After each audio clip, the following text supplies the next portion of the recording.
motion passes unanimously. Item number 2, discussion and consideration of action to the appointment of the applicants to the Arizona State Committee on Trails, or as we refer to as ASCOT. And Mickey Rogers, Chief of Grants and Trails, will provide that report for us. Mr. Chair, members of the board, good morning. My name is Mickey Rogers. I'm the Chief of Grants and Trails for Arizona State Parks. The Arizona State Committee on Trails, ASCOT, serves as an advisory capacity to the State Parks Board. The mission of the State Trails Program is to promote, develop, and preserve non-motorized trail opportunities throughout the state for mountain bikers, hikers, equestrians, and water trail users. ASCOT is vital to develop this system. Currently, there are 2 vacancies in ASCOT, and recently we received an application from Robert Stinson to serve on the ASCOT committee. Robert has a lot of experience in both trail work on non-motorized trails and would be an asset to ASCOT, with also experience as a recreation coordinator. State Parks will continue to solicit at ASCOT other vacancies and have tasked the Arizona State Committee on Trails to assist with filling this vacancy. The recommendation from staff is to approve Robert Stinson as a new member of ASCOT. I'd be happy to answer any questions you have. Thank you, Mickey. Any questions or comments about Mr. Stinson's recommendation to ASCOT? Mr. Chair, I'd like to just make a comment. I've had the opportunity to network with Mr. Stinson and certainly admire his resume and the work that he's doing for the city of Marana. And I think that he will certainly bring a great perspective and a connection to the profession in Parks and Recreation. So I will make a motion to approve Mr. Stinson as new member of the Arizona State Committee on Trails. It's been moved and seconded to approve Robert Stinson as a new member of the ASCOT board. Any questions further? If not, roll call vote, please. Gail Larson? Yes. John Septon? Yes. Lisa Atkins? Yes. Debbie Johnson? Yes. Warren Lewis? Yes. Sean Horn? Yes. Terry Palmer? Yes. Mr. Chairman, that's unanimously. Thank you very much. Is Mr. Stinson on the phone? I should have. No, he isn't. He's not. Well, congratulations wherever you are, Mr. Stinson, for coming out to ASCOT. It's good. Thank you. Thank you, Mickey.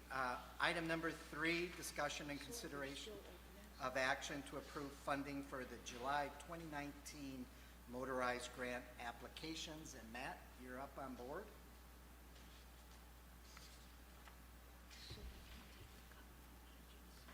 Set up here.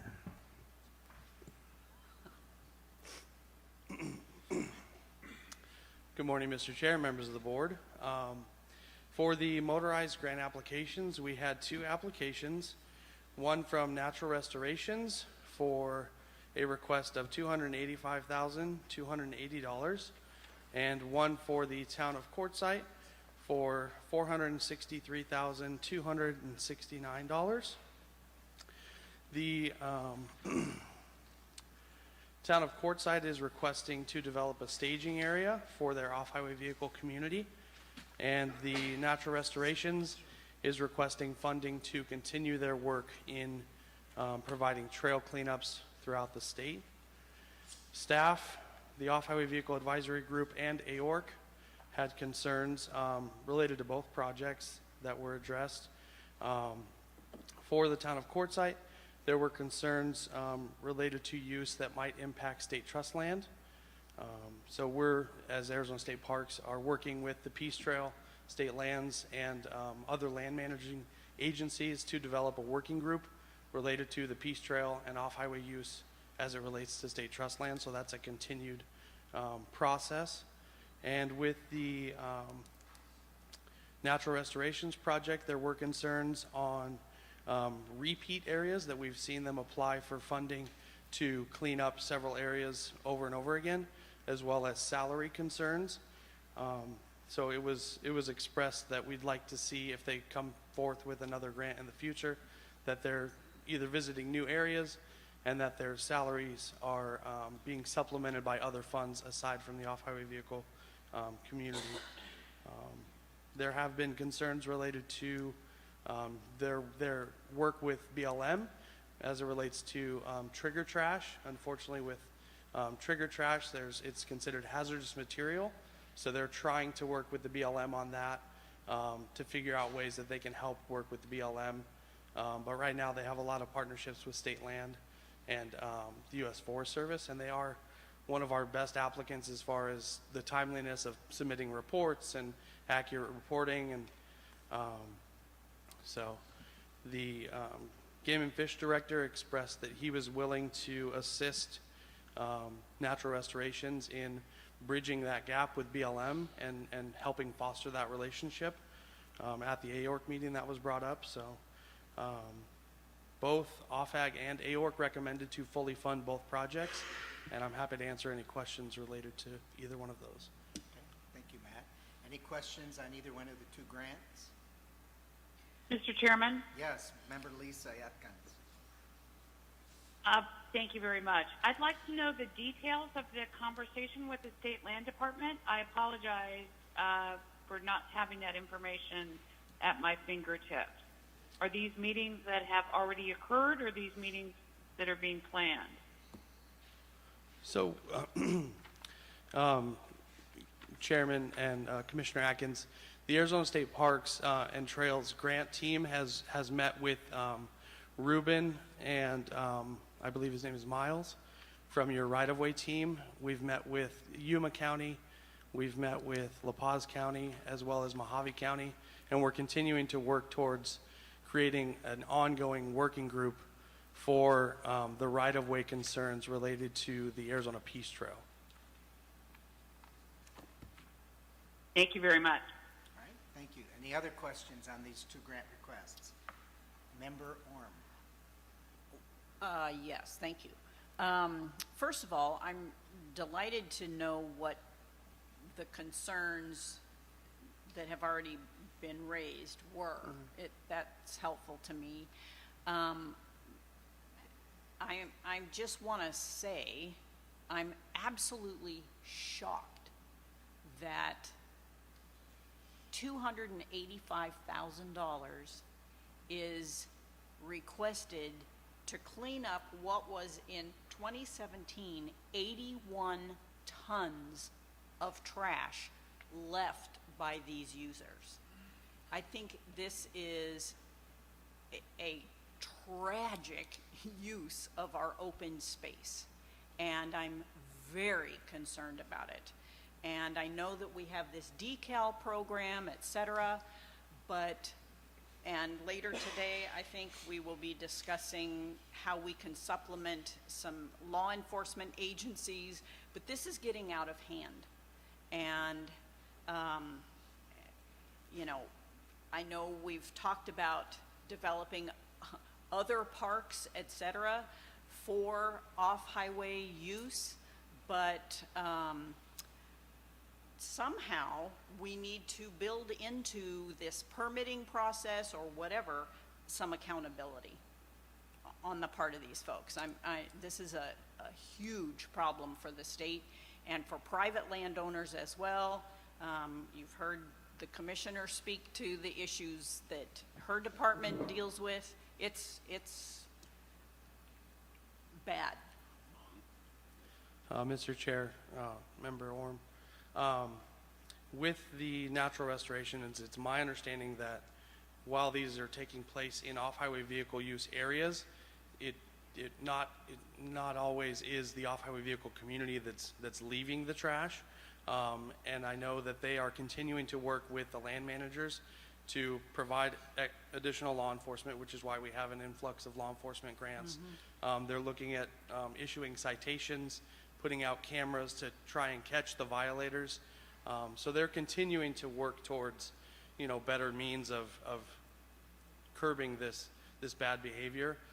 In addition to, accountability, any grant that receives funding for trail maintenance and improvements, the land manager does have a 25-year obligation to keep those properties and those areas open, clean, safe, responsible use, all of those types of things. So it's an ongoing concern of ours which is why we have a great partnership with Natural Restorations to help us do this work. So, Great, thank you.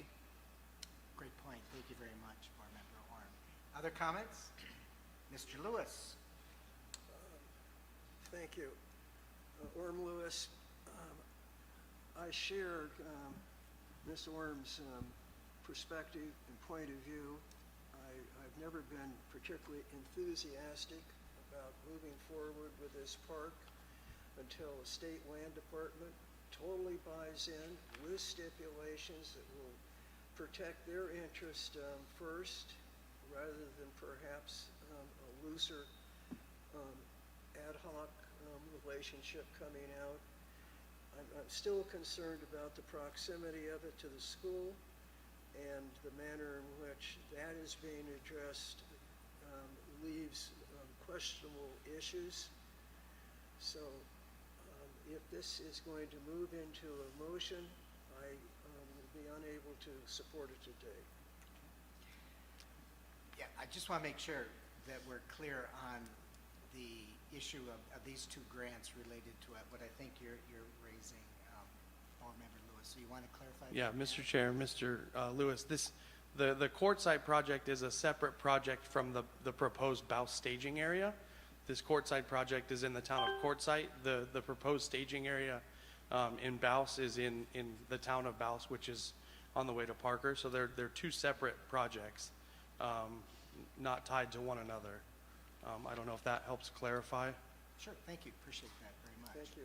Any other comments or concerns? Vice Chairman Sefton, I know you were at the AORC meeting. Is this consistent with the dialogue and conversation that you all had? Absolutely. I think that the vetting that occurred at AORC was obviously a little bit more in detail. The concerns as expressed by Matt was the Natural Restorations continues to seek. We all appreciate the work that they're doing, the sheer tonnage of removal, obviously the disappointment and the trying to understand the violations and the dumping issues that are out there, the destruction that occurs, the vandalism that occurs, and there's more to the $285,000 as an issue, but I think that while we have the funding and we have the resources and we have the applicants, that the investment in curbing and addressing what we can today was the support from AORC and some of the discussion, and that we see the town of Quartzsite as a good partner. Both mayor and members were here to support that project, and so both again, provided that we do have the funding available, both move forward as viable projects. Thank you. I move approval of both. There's a motion to approve both of the requests on the motorized grant. I'll second it. Second on the floor. Are there any other questions or concerns? Hearing none, roll call vote, please. Yes. Yes. I'm going to abstain. Thank you. Yes. Abstain. Yes. Yes. The motion passes. Thank you very much. Mr. Chair. Yes, Can Member I back- Palmberg. Can I back up to the number 2 and just ask the question? We have 2 openings for that committee. Mr. Stinson, which one is he filling? Because I've reached out to an individual that's going to let me know. Is he agency or hiking club? Mr. Chair, I'm pointing to the answer. it's government agency. Okay, thank you. I would guess was one, right. Okay, thank you. Sorry about that. Item number 4, while you're still up there, discussion and consideration of action to approve funding for supplemental law enforcement grant applications, again, related to what we were just talking about. So Matt, if you could. Mr. Chair, members of the board, my name is Matt Eberhardt, the State OHV Coordinator for Arizona State Parks. With our grant program, we've developed what we call a supplemental program in an effort to increase project spending and the timeliness of projects to allow these funds to get onto the ground faster to better serve the OHV community, to make it safer, cleaner, all of those types of things. And we recently received 6 applications underneath the supplemental program for law enforcement. 2 applications from the Bureau of Land Management, one for the Lower Sonoran Preserve for $28,500, and one for the Havasu Field Office for $28,500. Both of these are to purchase a side-by-side to aid law enforcement in accessing remote areas utilized by the OHV community. The City of Peoria and Pinal County have both requested $30,000 to purchase side-by-sides for law enforcement efforts in their areas.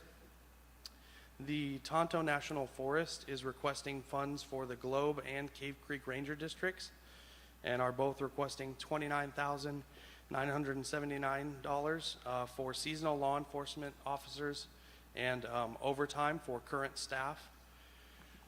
These patrols will provide education, again, patrol, and then issue citations when necessary related to off-highway vehicle specific concerns.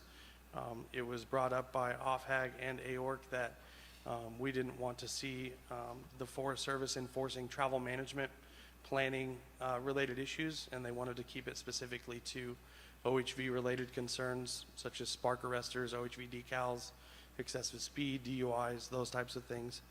And that all of these law enforcement grants that are being proposed are kind of a one-time for the agency to justify its means for potentially putting additional revenues into these budgets in the years to come. So it's a means to show a need to be able to incorporate more funds into their future budgets to manage these recreation areas.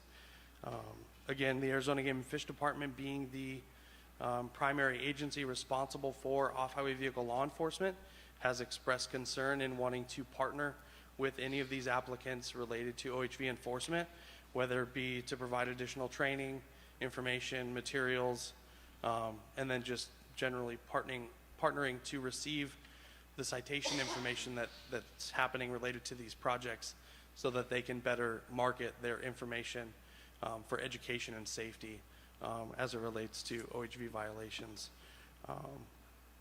Both the Off-Highway Vehicle Advisory Group and AORC recommended to fully fund all 6, and I, again, am happy to answer any questions related to these projects. Board members? Member Sean Orm. Thank you. Simple question, what is a side-by-side? So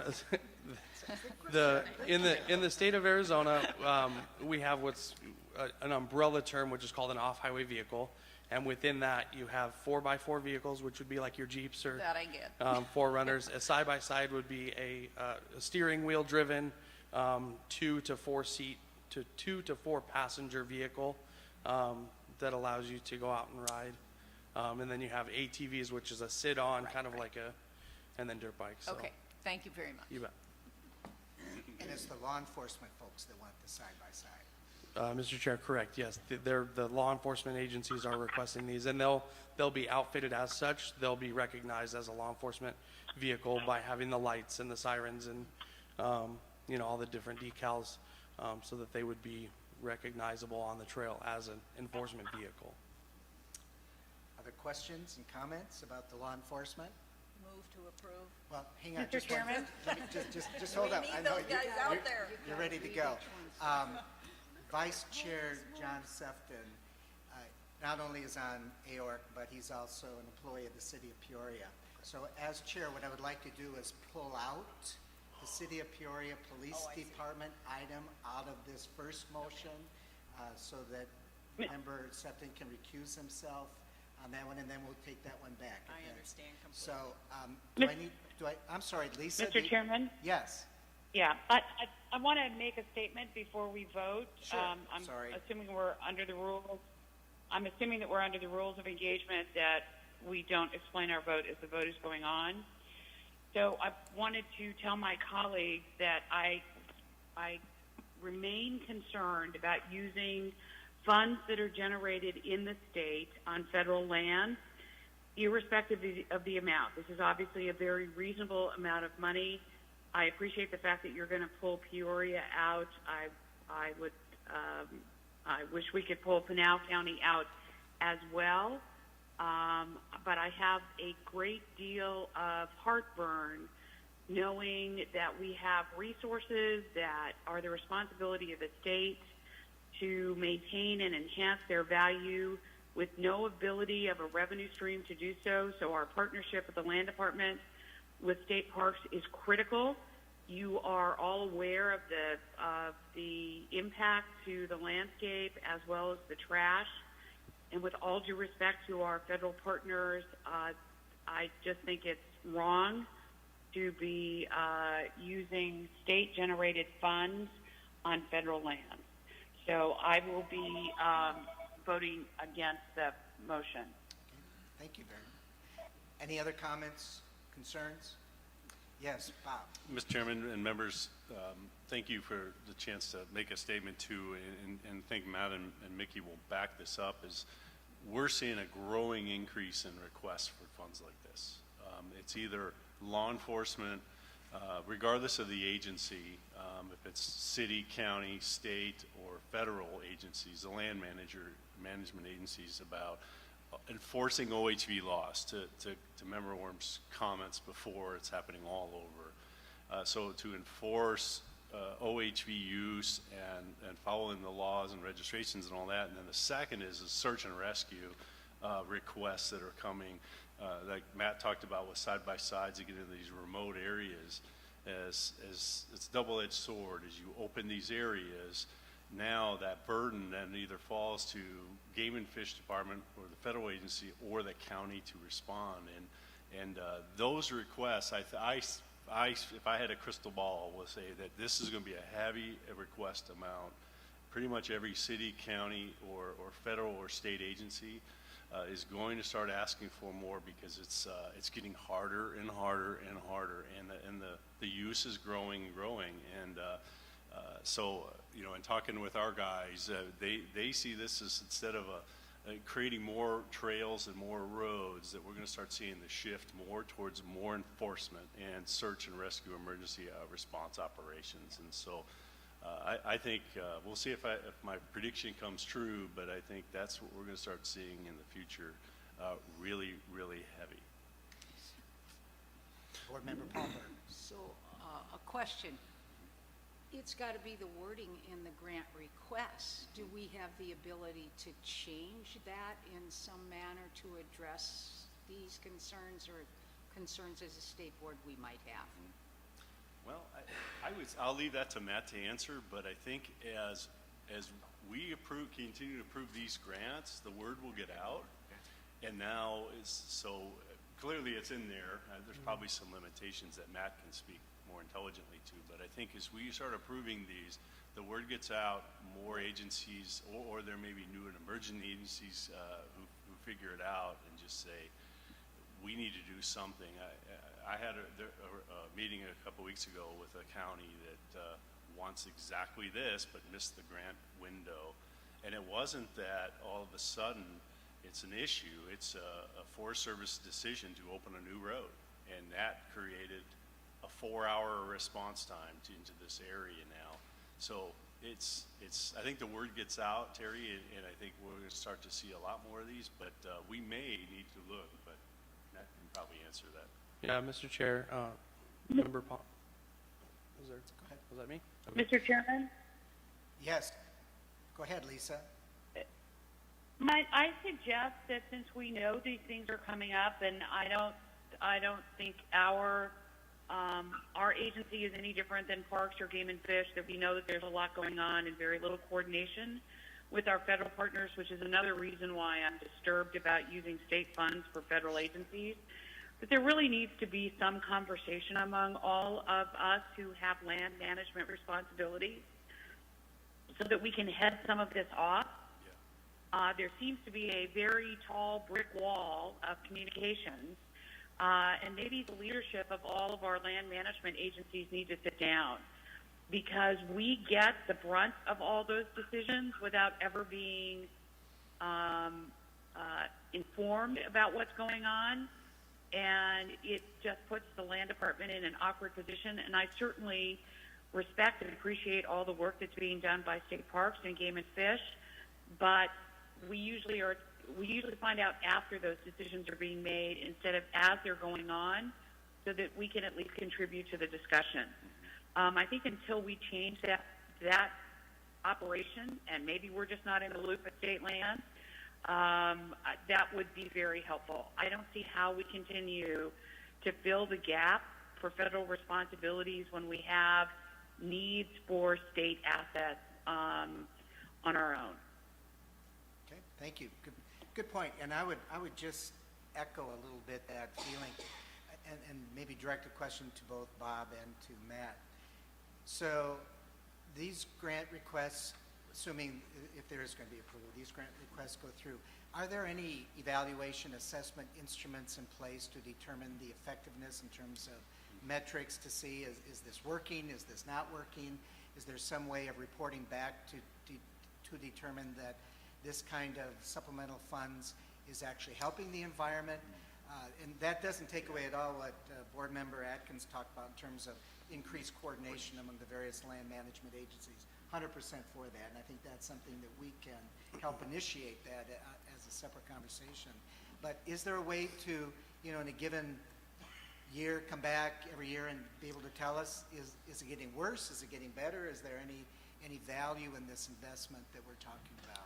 Yes, Mr. Chair. Currently with the law enforcement grants, like I said, these are kind of a one-time thing to prove a need within their organization that they need additional funding related to off-highway vehicle management.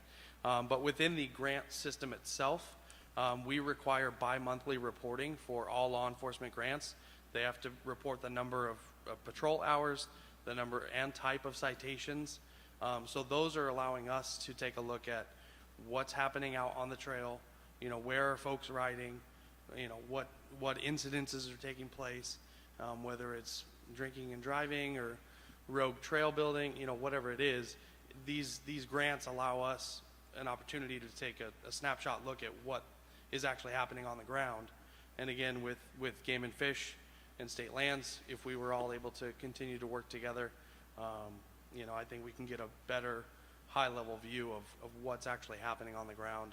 I know the Game and Fish Department and the State Land Department have both expressed a desire to be more engaged in what the law enforcement aspect looks like. I know the Commissioner has expressed wanting additional law enforcement, and so we're continuing to work with the different agencies to provide those, to meet those needs. So. And then one other question. In terms of the BLM and the Forest Service request, is there any way of knowing if they are also ramping up their own individual efforts with their own funds to help supplement what we're trying to do to help support them? Yes, Mr. Chair. Many of these organizations provide staff match in the form of additional patrols or additional volunteer hours to go out and monitor trails and pick up trash and, again, create a more safe and responsible environment for the OHV community. Okay, that helps. I appreciate that. Any other comments or questions? So again, what I would like to do is pull out in this first initial motion the City of Peoria Police Department item, and that we will have a motion to consider the approval for the two BLM ones, Pinal, and the two Tonto grant requests. So is there a motion to approve? So, Mr. Chair, with the long words ahead of me, I will, by nature of accommodating my position, make a motion to approve the Bureau of Land Management Hassayampa Field Office $28,500. To approve the Bureau of Land Management Lower Sonoran Field Office $28,500. To approve Pinal County Sheriff Office $30,000. To approve National Tonto Forest Cave Creek Ranger District $29,979. And Tonto National Forest Globe Ranger District $29,979. There's a motion on the floor. Is there a second? Second. It's been seconded by Member Johnson. Are there any questions or concerns or further discussion? Hearing none, a roll call vote on the motion. Yes. Yes. No. No? Yes. Yes. Motion passes. Now, yeah, I'm sorry. Go Mr. ahead. Chair, I'd move approval of the City of Peoria Police Department at $30,000 amount of funding. Thank you. There's a motion to approve the City of Peoria Police Department. Is there a second? Second. It's been motion approved and seconded. Is there any discussion? Hearing none, roll call vote. Yes. Abstain? Yes. Yes. Yes? Yes. Yes. Thank you. Motion passes. Thank you very much, Matt. Thank you. Oh, and just, again, I think Commissioner Atkins' comment about the lack of coordination among the land managers, and even from my perspective at ASU and through Natural Resources Division, we recognize that. And so I'm more than willing to work with Bob and your staff. Perhaps we initiate that conversation with the various ones, not in a formal public hearing kind of thing, but just in order to be able to get the conversation started. I'm sure there's a slew of issues that we can begin looking at and seeing if we can't do a little bit better job of at least getting the communication out on the table, and law enforcement obviously being one of the key ones. So maybe that's something off record we can try to work on then. Absolutely. Mr. Thank Chair, you. if I may as well, along that same line, Commissioner Atkins' point of the state-generated revenue funding federal land management.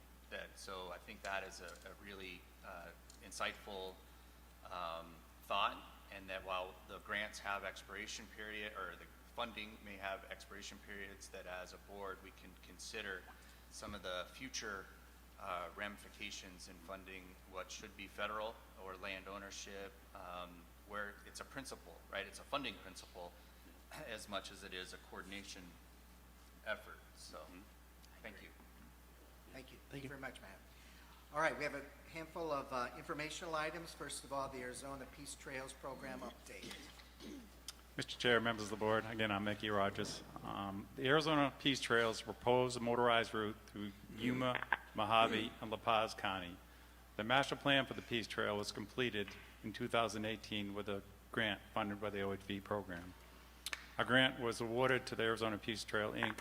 in December for implementation of Peace Trail to make this an approved trail. This includes the final alignment on private properties, including state lands. The work would include getting right of entries to these properties, getting a legal description of the alignment, working with the entities, and then have a cultural and NEPA surveys done on these properties. In August, State Parks and Arizona Peace Trail, Inc. met with state lands to discuss the next steps with the process to obtain right-of-ways or right-of-entries on state lands. Prior to approaching state lands requested that the Arizona Peace Trail, Inc. meet with the private landowners and get a defined right-of-way and alignment of the trail in place before reaching out to state lands. State Parks has had several meetings with several of the key stakeholders of the Peace Trail since that meeting at state lands. State Parks met with William Mack, who's the district manager of the Colorado River District for BLM, and that includes Lake Havasu Field Office, the Yuma Field Office, and the Kingman Field Office, along with all of their managers. Over 60% of the trail is on BLM property, and they're supportive of this trail. An EA is being conducted for this portions of the trail and is scheduled to be completed late this year or early next year. State Parks has also met with La Paz County, and Parks and State Lands has met with both Yuma and Mojave counties to talk about the trail. All were supportive of the trail. State Parks with State Lands will be working with all the stakeholders, including counties, BLM, Game and Fish, key municipalities, Peace Trail, Inc., several clubs along the trail, and others to develop a working group to determine responsibilities and a plan to have in place if this Peace Trail becomes a reality. So that's the update on the Peace Trail, and I'd be happy to answer any questions you have. Board Member Lewis. Thank you, Mr. Chairman. I should know the answer to this question. To what extent is the Peace Trail affording off-road vehicle use or denying it in certain reaches for the Peace Trail? So there are currently the Peace Trail is a proposed trail right now, and most of the trails that are on, at least 60%, over 60% on BLM property, that's been approved. And also the Human Improvement Ground has approved OHV use on those trails, and they're working on these private landowners and state lands to develop a plan to have these places. No, you missed the thrust of my question. Is there restrictions on reaches of the trail for off-road vehicles? Or are off-road vehicles going to be afforded the use of the entire reaches of the trail? They'll be afforded the use of the reaches of the Peace Trail itself, yes.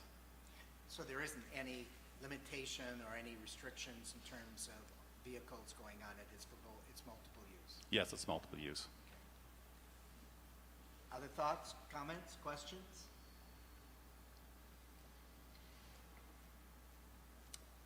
Hearing none? All right, thank you very much. Rock and River State Park update, Darla Cook.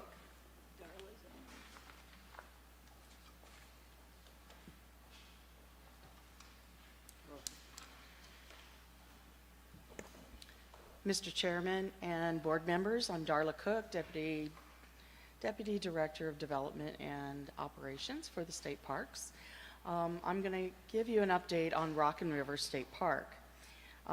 It was purchased in 2008. So just to give you a feel for how long it's been since anything has happened, we have been diving through the past files of other administration to find out what has been done in this park before, because there's been dollars that have been spent. We have $4 million that's allocated currently for Rock and River State Park development. We want to do it the most cost-effective way possible. So we looked and we have found several master plans already that have been developed for the park. We're looking at the feasibility of those master plans to be able to reuse what's already been done. From an architectural standpoint.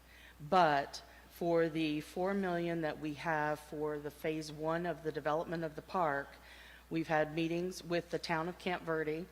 We've talked to the Nature Conservancy, and we're going to continue with those talks with them. The Yavapai Apache as well for the development of the park. We are proposing for the $4 million or the $3.6 million that's left of the development monies to be used to finish the archaeology of the park. We have a relationship with the Forest Service, and the access to the park is on Forest Service land. So we're working with the right-of-way to gain access to the park through that, and that's a heavy archaeological area for the park. So there's an additional archaeology that's needed for the park. We're going to develop the entrance road to the park, a contact station, vault toilets. Water use is a prime issue for this park, and what that's going to curtail or entail for us to be able to develop the park, because there's very little water on the park. So that means it's going to be a primitive park until we can get additional funding for water. There will be parking lot improvements as we develop the park for folks to park at, and an Iron Ranger for fee collection. We're using our utility analysis. We're looking at the utility analysis for the power that's coming into the park, as well as concession options for the park that we will hold in public meetings to get ideas for what the public wants to see. It's been mentioned they want to see horseback riding, trail rides, trails developed for the park, as well as some archery has been mentioned, and also river access for a concession development in the park. And that's the status right now that we have. We're working towards finalizing that to something that people can look at and have more comments to, but that's the status for the Rock and River right now. Questions? First of all, Board Member Palmberg. A question. How many public meetings have we already held up in this area regarding this park? I don't know how many previously have been held, but since I've been here, we haven't held one. So we are going to be holding multiple public meetings before we develop the park out. I think we need to look back at the records and see what the previous meetings have We will. identified. We will. We're still uncovering files from previous administrations of what's been held and that, and we will not oversee that or look over that before we hold additional public meetings. Thank you. Since Board Member Orm, this is your neighborhood, you have some comments here? It is.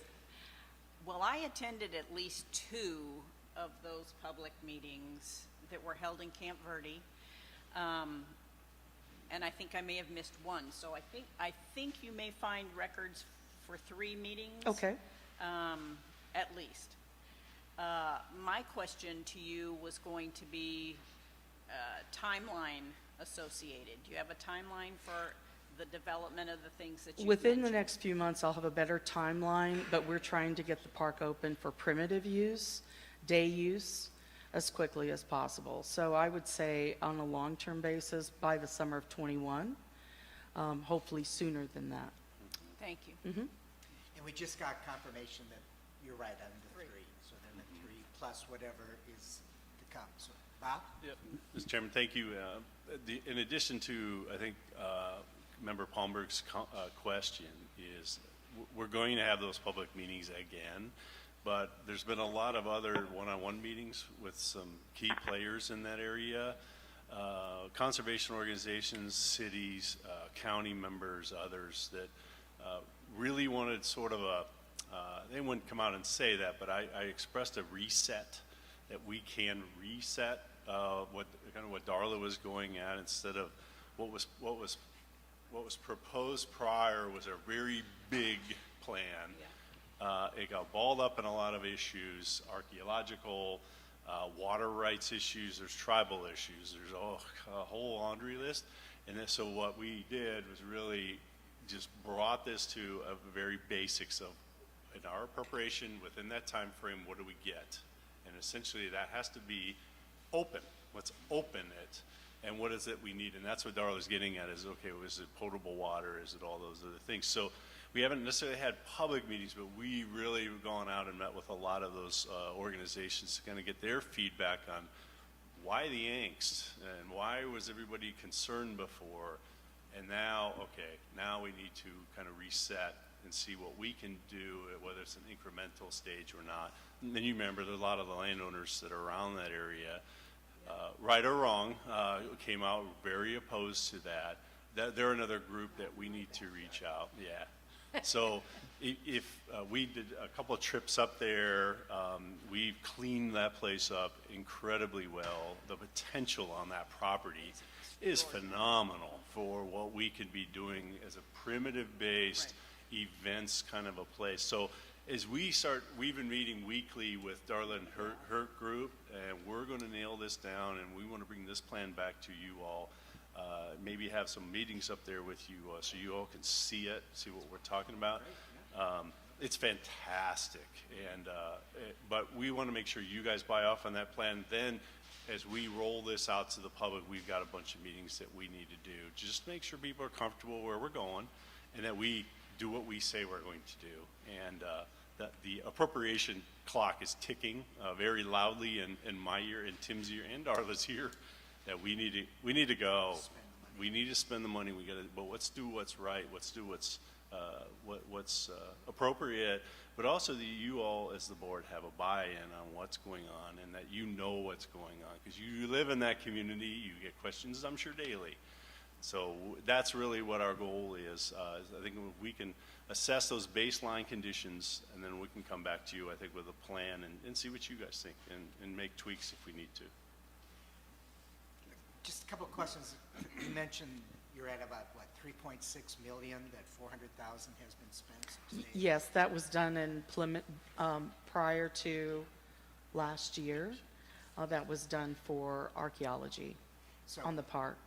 is all the environmental impact, quote, archaeological resource, is all of that completed? We have some that that has been done.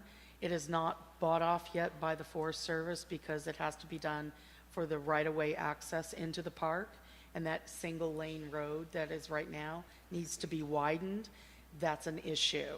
So we're working through that because what was proposed is a very large road and a very large entrance that would trigger a NEPA study. So we backed that back and said, let's do a primitive park versus this big wide lane, because that was part of the or the Forest Service issue with the entrance to the park.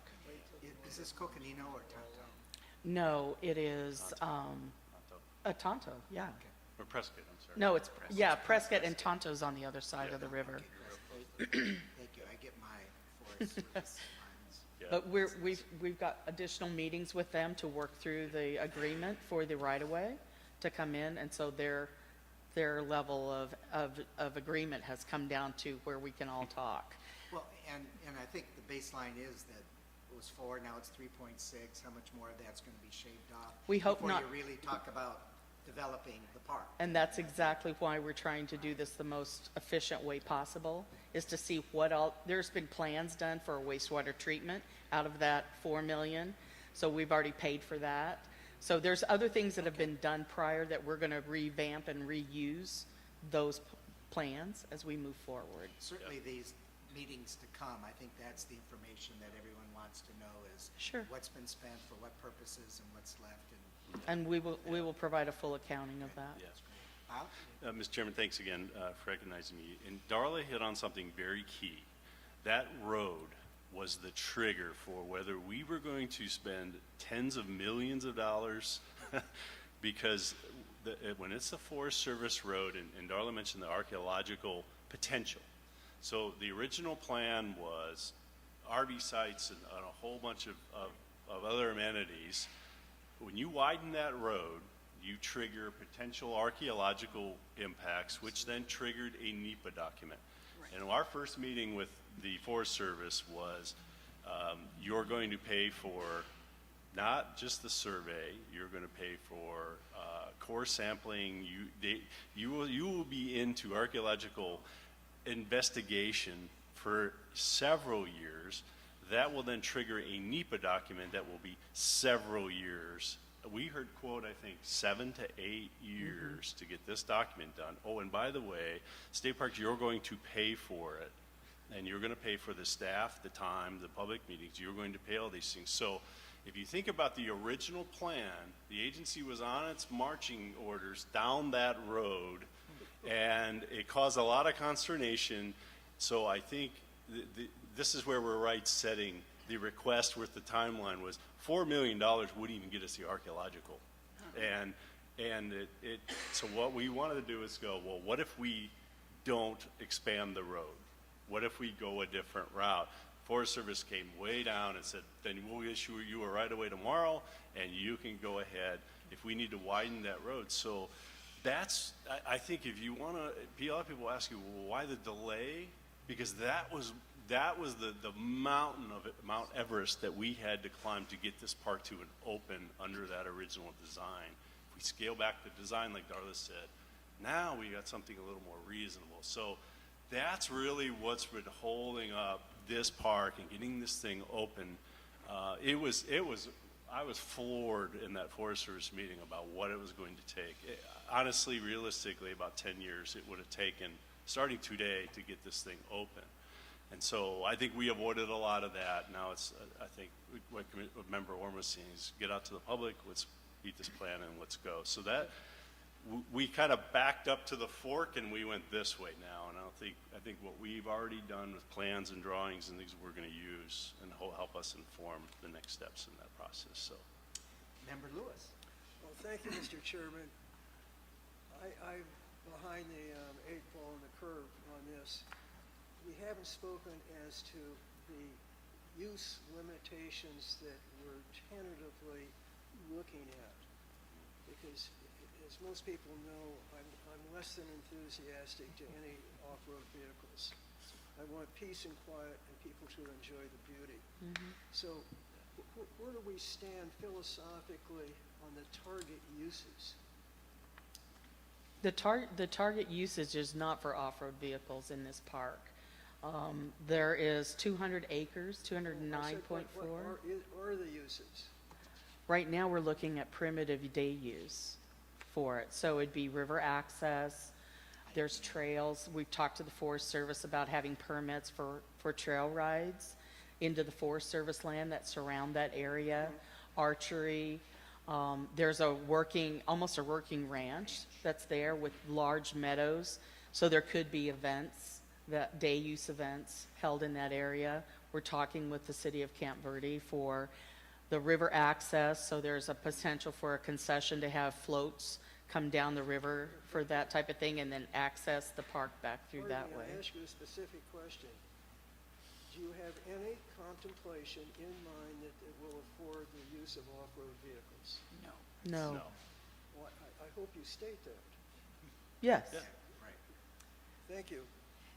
You also mentioned, Darla, the tribal relationship to that. So that's a potential The another. Yavapai Apache Right, have another- requested to have meetings, yes, and that's part of our tribal agreement with the other tribes throughout I the know state. there's an agenda later on Yep. that, but I think that would also help support the Correct. notion of the more primitive, historical, prehistorical relationship to that, from an educational as well as a tourism. Sure. To really tell the story of that valley and what it was for all these years. So. And it's a beautiful park, so Oh, yeah. it's absolutely Really is. gorgeous. In the heat of the summer, the shade trees, the large shade trees that are there on that parcel is just absolutely gorgeous. So far, it's not been rocking. It's just. It has not been rocking, but it has been cleaned up. Okay. In the last 60 days, our construction services crew has been through the facility. They are temporarily housing some of their equipment in the barns. So there's activity on the park. There's people that are there on a daily basis. And they have mended fences, and they're doing some normal cleanup that needed to be done on this parcel, and having access, brush hogs to the river, so that you can actually walk the 200 acres.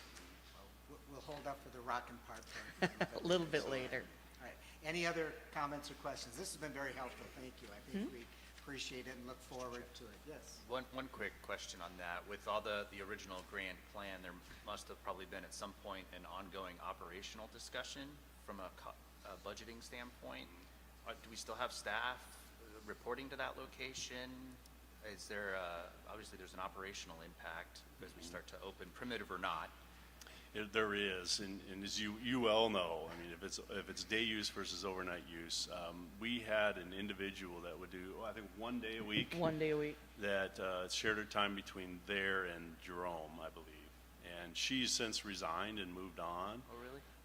Super sharp. But you're absolutely right, and this is going to be part of that analysis. Is under this scenario, what are the long-term operational costs, which includes staff, it includes volunteers and those types of things, and that you're going to need a body or two out there to manage that use and oversee it, and perhaps even live there. There's housing there, for example. That we need to have that as part of our overall operational budget. This is what it's going to take to run it. This is the maintenance it's going to take. Here's the future phases if you wanted to develop, provide, camping. I think Darla mentioned potable water. That's a big deal up there. And that's really, I think, is the limiting factor. So you're right. We're going to provide you all of that analysis so you not only get the buy-off, but it's approval. I mean, this is where we're going to be going. You know what you're getting yourself into as far as managing this park as proposed. But for the record, I think that having been able to visit there about September a year ago, the narrow road in is part of the charm.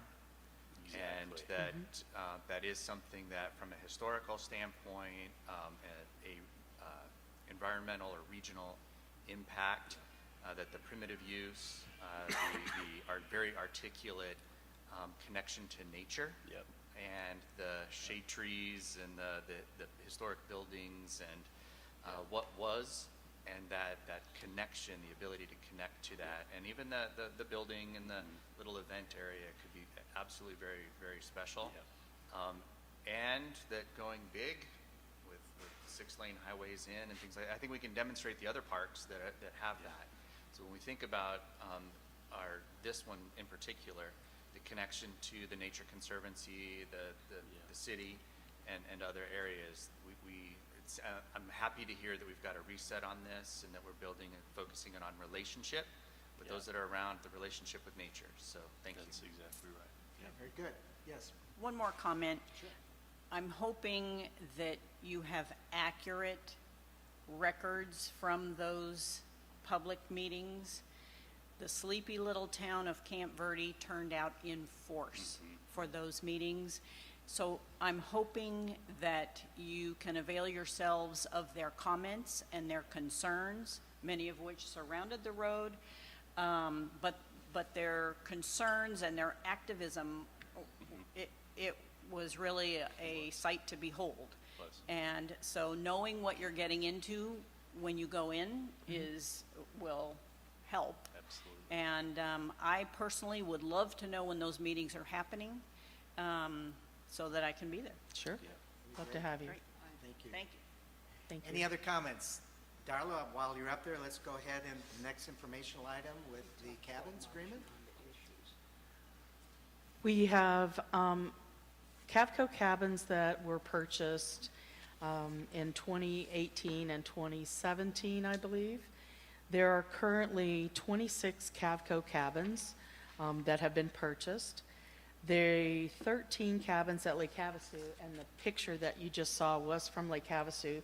Those 13 cabins are in a soft opening as of today. They will go for the public online. They will go live on December 1st. So right now, the park has been getting calls for the cabins. So they are renting the cabins out right now, but they will go online as of the December 1st for the 13 cabins. Currently, we have 5 at Lost Dutchman, 7 at Patagonia, and the other 13, again, are at Havasu State Park. We've generated, through those sales for just the current year, $210,279, an occupancy of about 41.75% for the cabins, for just the Cavco cabins. The total cabin sales calendar year to date is over 606,536, and that's for all of the cabins in the state parks. And currently, we have them at 8 state parks. This is a this is a breakdown of the cabin occupancy for the Bass calendar year. Each park is averaging, for Dead Horse, Alamo, Kartchner, and those are older cabins that we have that are established. Lost Dutchman is at 31.8%, and Patagonia is at 51.7%. So they are the ones that, Lost Dutchman and Patagonia are the ones that have the Cavco cabins at those locations. The comments that we're receiving back, these are dry cabins. They are not wet cabins. So the difference between a dry cabin is that they're primitive. There's no water. There is no in-suite. So we've had to build bathrooms, public restrooms, and showers for the cabins. And that would be that at night, when you're spending the night in a cabin, you're getting that rustic feel, but you still truck down a little bit to the restroom or shower for the use. So that's been one of the negatives. They love the cabins after they're in them. Our guests have loved them, but that's been the negative comment that we've received back from the majority of our guests. But once they understand what that is, that it is a step up from a tent camping versus a quote-unquote cabin camp, they understand what that is, and they enjoyed it. The feedback we're getting so far from Lake Havasu for just the soft opening that we've had in the last week, they love them. They're sitting right out on the beach, looking out over the lake, and they've trucked in white sand on the shoreline so they can swim while they're staying there. The average cost for those cabins have been about $37,000 each. It was a $1.2 million investment into those cabins. Originally, it was planned that they were going to purchase 100 cabins. The parks were going to purchase 100 cabins. I don't think the way that they chose the locations, there was any thought to that purpose, because there's no infrastructure there for the bathrooms. That was the trigger that caused a lot of extra expense that was not planned on in advance. But overall, I think with the addition of the ones that we've opened at Lake Havasu, that they're gonna start ticking up with the occupancy in those cabins overall. Questions or comments about the rental? Yes, Board Member Lewis. Oh, thank you, Mr. Chairman.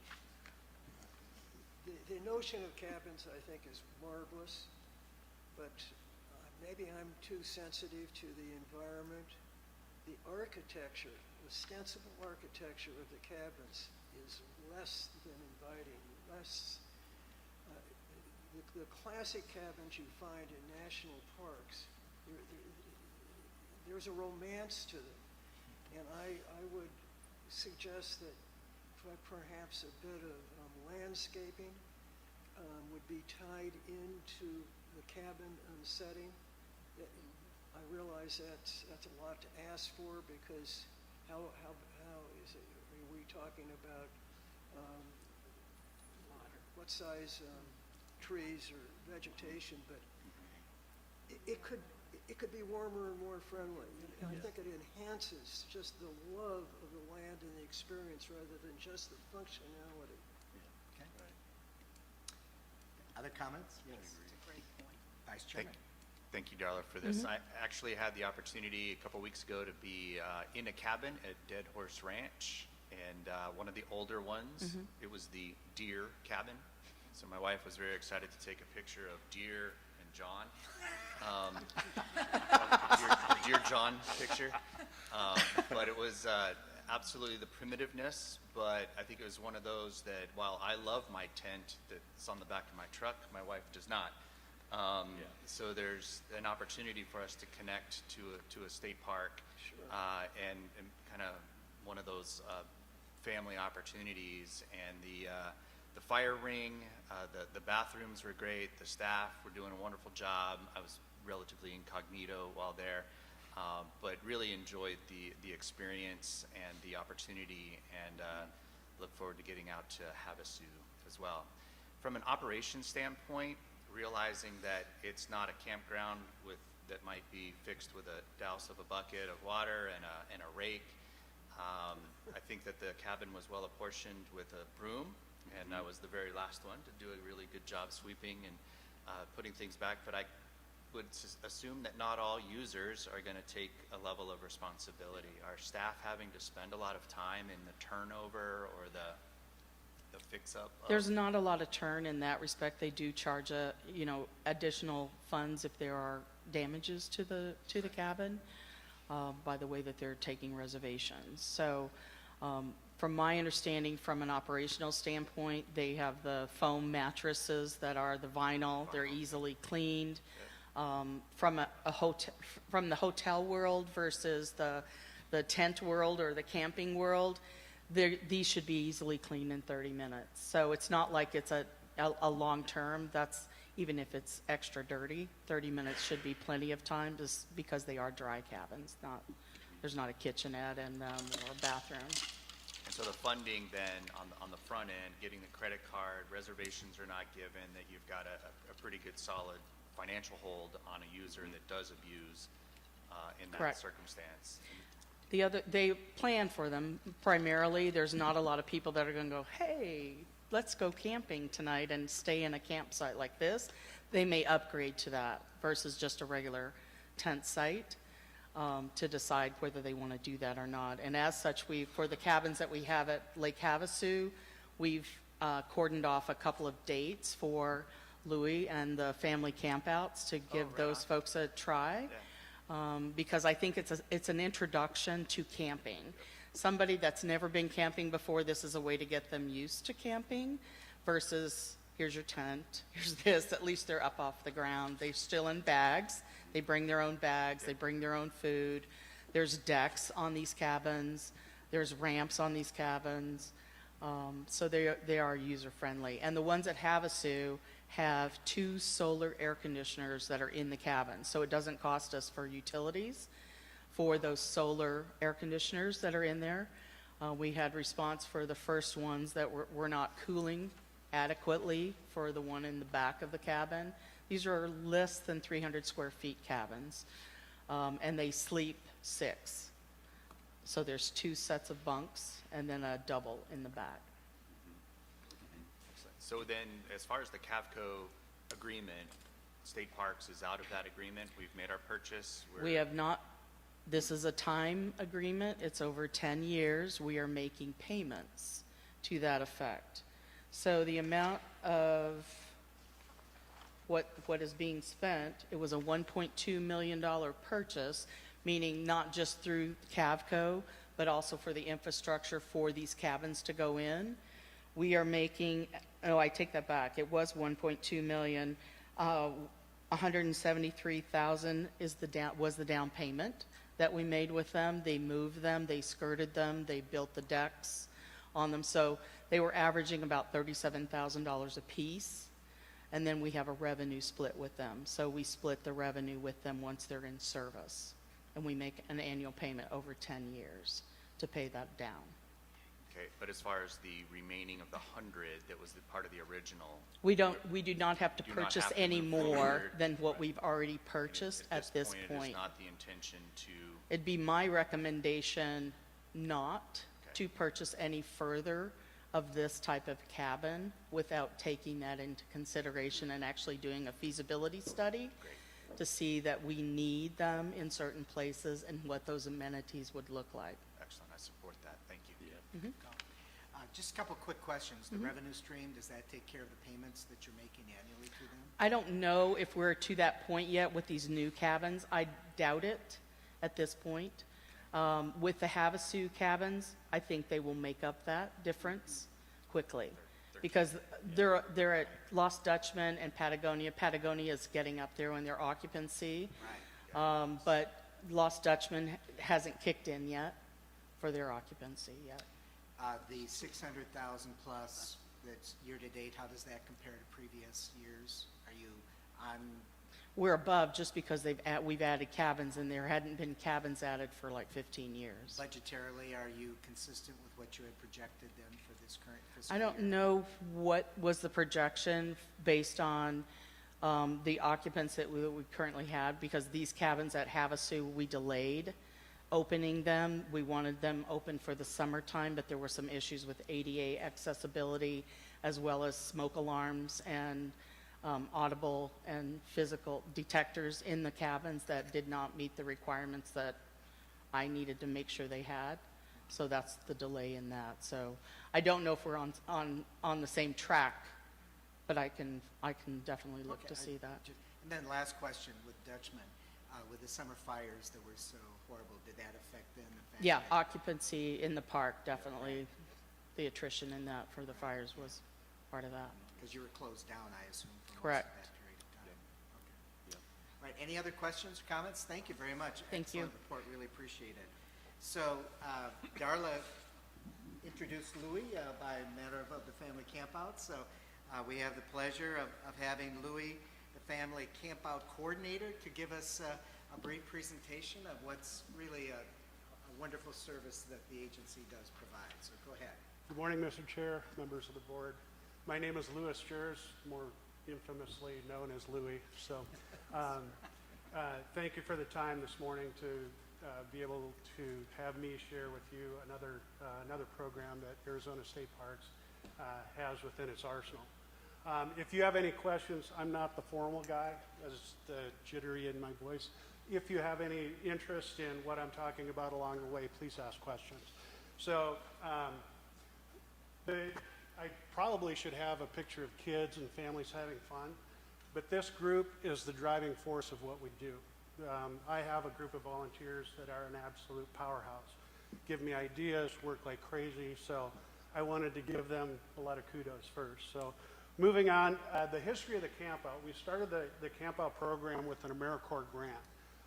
One of the prior supervisors had an idea, and this idea turned into what we've got today. There were 5 of us that put the program together, and a great group, food service guy, master teacher, an outdoorsman, and a historian. So with the nuts and bolts that we kind of assembled initially has turned into what I'm going to present to you today. And a ton of hardworking volunteers along the way. And you know as well as I do, within the parks, there are a lot of different activities. You know, whether it's scorpion hunting, bird watching, hiking is everywhere, just sitting down, relaxing, and watching a really nice sunset. There's nothing wrong with that either. And then moving on to other things, which is camping and fishing and other things along the way with astronomy. When our campers come into the parks, initially we talk safety, we talk respect. Safety mainly park individual plus throughout the state. We talk about how to manage if you come across a snake, you know, how to safely move away from it, enjoy it, respect it, and just leave it and let it do its thing.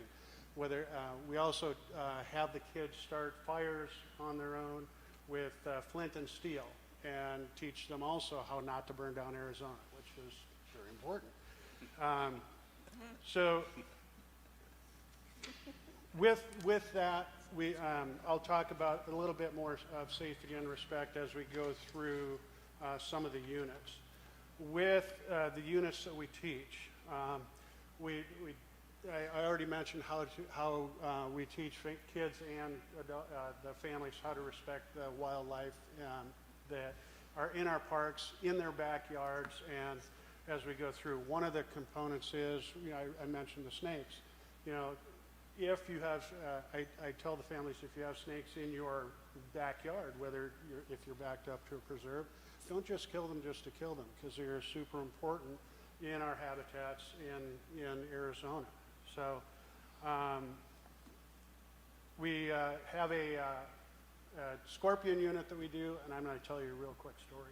At Roper Lake, there's a little canal that runs along one of the service roads, and there was a brush bunch backed up in this canal, and we were scorpion hunting one evening, and I was up in front because we knew there were snakes in the area, and there was a snake sitting right on this little bridge that was formed, because I'm guessing the kangaroo rats and mice and things were using that as a transport. So that's a perfect example of working smarter, not harder. That snake was sitting right on that little bridge, and it was, you know, picking things off along the way. But yeah. So anyway, we could tell a lot of stories along the way. Debbie will put that in all of her publicity. Yeah. But with the units that we teach, it starts out with tent setup. You know, we teach families how to set up for different situations, whether it's wind, rain, you know, excessive heat. At Roper Lake, we never know what we're going to get, so we'll also add surface tarps and things like that. How to avoid bowls of water, but it's all safety driven.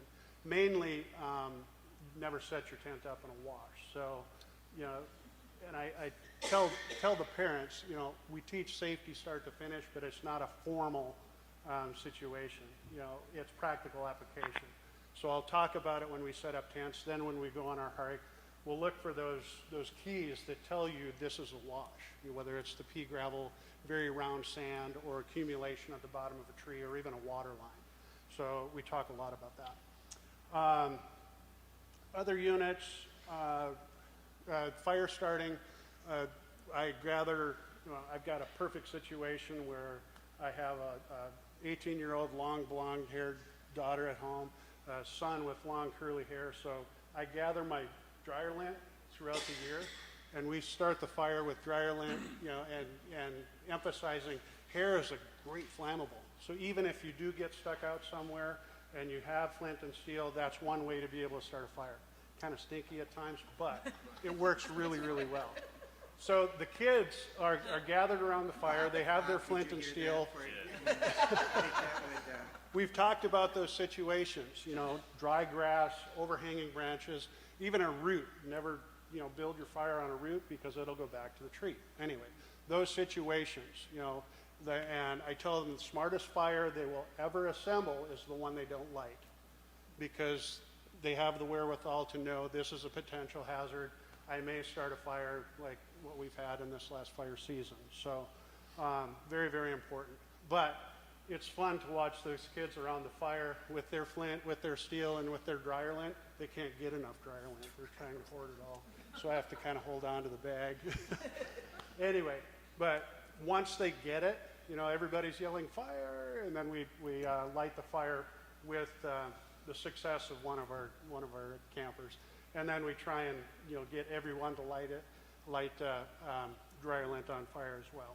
But it's a ton of fun. That's one of the highlights of the camp out.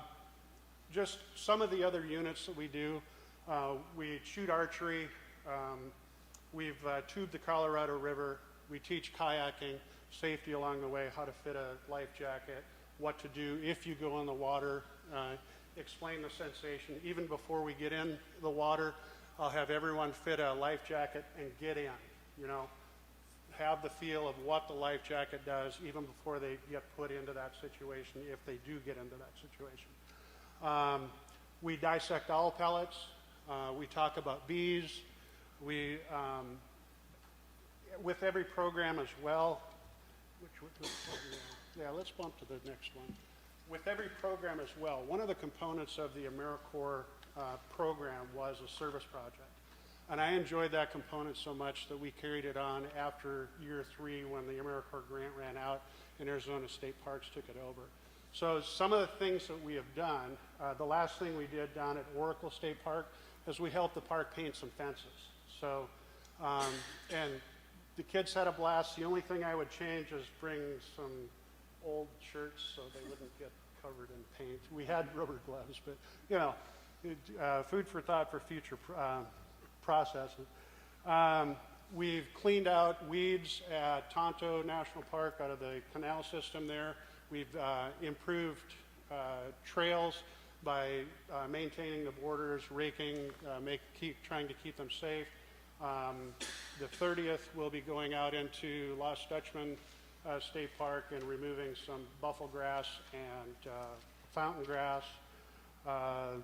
So with that component, it renews my faith in young kids, because with the buffalo grass thing, another quick story, I don't mean to bore you to death, but I've got a grandfather and a grandmother who live in Illinois, and they called me one time, I don't know, it was last year, they've camped with me 3 times now.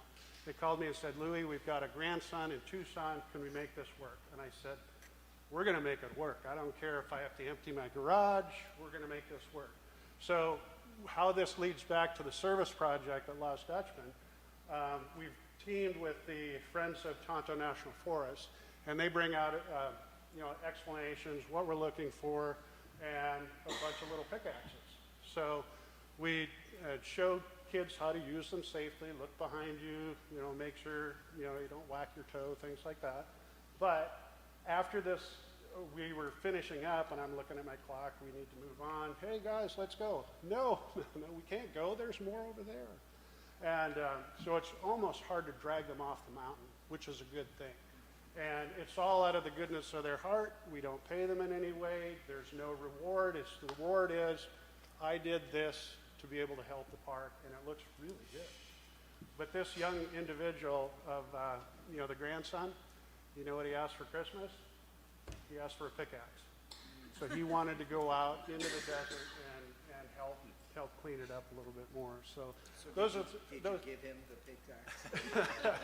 You said you were going to do anything. I'm just curious. Yeah, well, we're working on it.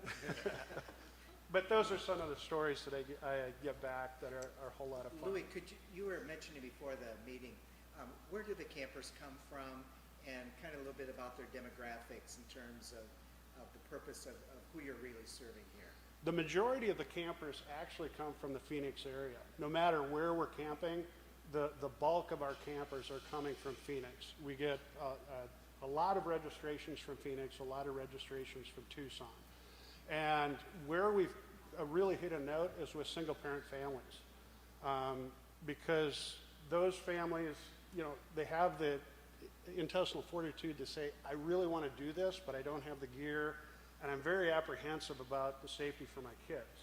So once they hear about the program, we have all the gear, they'll generally use Lost Dutchman State Park as their litmus test. So, you know, they'll come to the park with the understanding of, I'm only a mile from my doorstep. If I don't like this thing, I can bail out of here and sleep in my own bed. But if this thing, you know, if my kids enjoy it, if I'm enjoying it, that kind of opens up the entire state, because we travel all the way down to Patagonia and up to, you know, Havasu, the Havasu area. And my goal is to camp as, you know, all of the campable parks in the state. We've done a pretty good job so far, so we're still trying to expand. And when we initially started, we were trying to hit lower income families to have an economical means for everybody to go out and recreate. Where it ended up was we're middle of the road, high-end income families, which it's funny how that kind of settles in. But the majority of our campers are first-timers. Like I mentioned, we do get grandparents who've camped and done that forever, but they want to get their grandkids out. And where we come in is we're a good entry-level camping situation to ease these kids over the thresholds with, you know, we still have flush toilets. We can roll them around in the dirt and then shower them off at the end of the day. So it works out pretty well. Okay. Yeah. Yes. Are there fees associated with this program for There are. participants? It's a $90 fee for a family of 4 and $5 for every family member after that. What is the census running as to the number of children involved in it year to year? Is it? The only camps I haven't filled out this year are Roper Lake and Oracle. Oracle is kind of the agency's best kept secret. A lot of people don't know about it. And Roper Lake, the travel distance is a long ways. Everything else has filled, and that's been the history for the last 3, 4, you know, since the big program began. So what's that number? I don't have that. Roughly. I registered 10 families per camp out, and last year I ran 16 camp outs. That's, you know, So- great. That's what I was looking for. It's a pretty decent number. You know, Yeah. well, you're to be complimented indeed. Yeah, again, this is the service, Bob, everything. Why don't you try to wrap it up a little bit? We've got some other items. Okay. But really come to some of these points, because I think this has fundraising opportunities. I think these are stakeholder groups that could really see the benefit of connecting the urban areas of Maricopa and Pima County going up into our state parks to help support scholarships for these campers and for these families. And yet, to be honest, and I think I'm in the business, I was not that familiar with this. I really am, and shame on me, but we really need to get this out and promote it more so for the great work that you all do. Thank you. May I chat about one more thing? Sure, no, please. The ADA slide. What I'm trying to expand. Yeah. So what we've done, one of the heads of the Civitan Foundation reached out to me and said, Louis, can we do this? And I'm going, oh man, can we?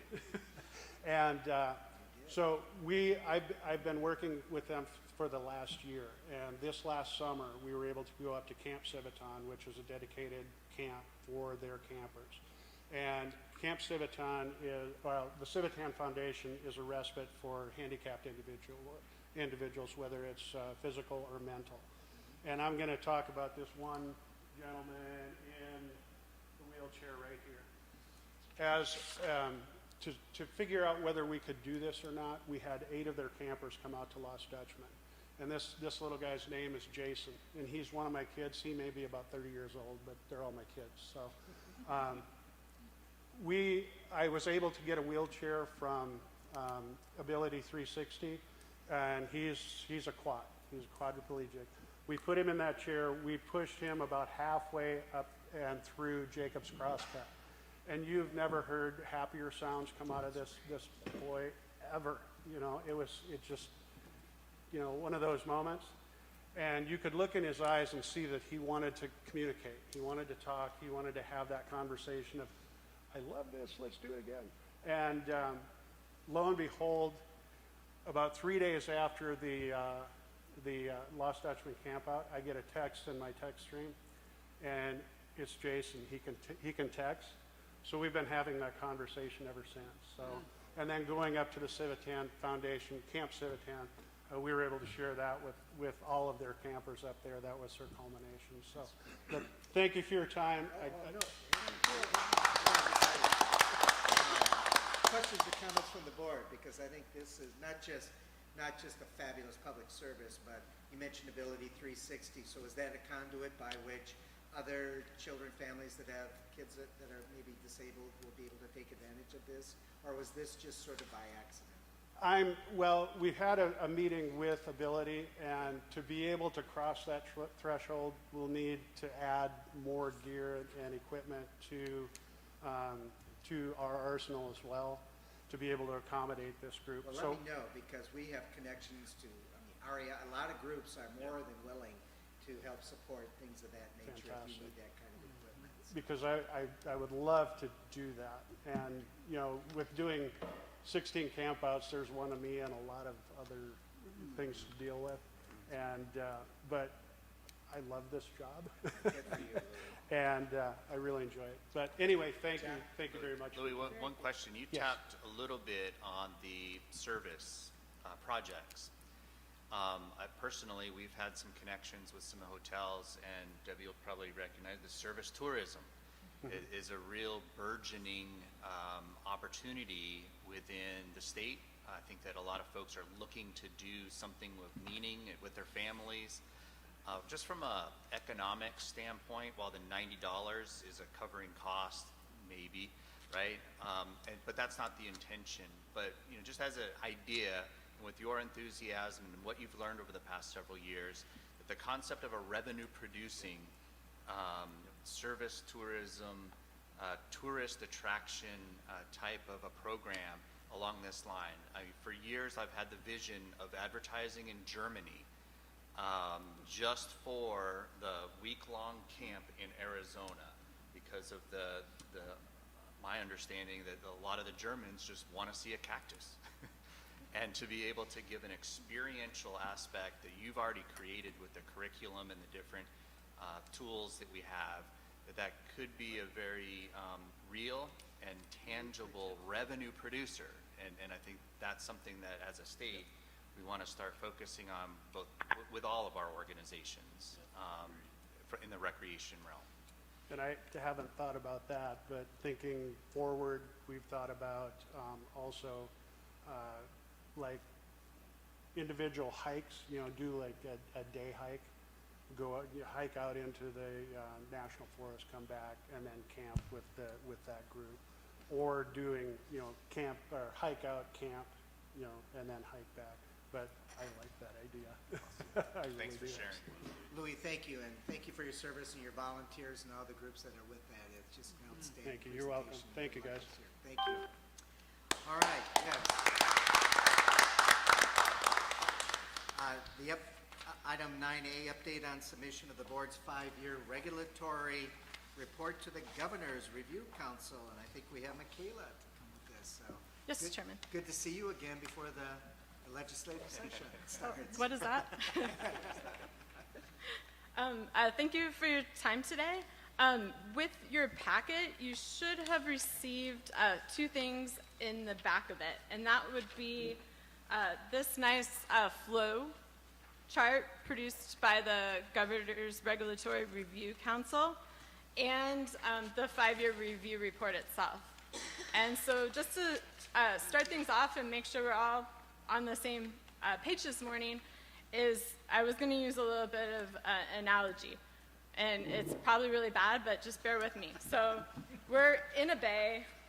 We've been made tugboat captains, and we're here the first day.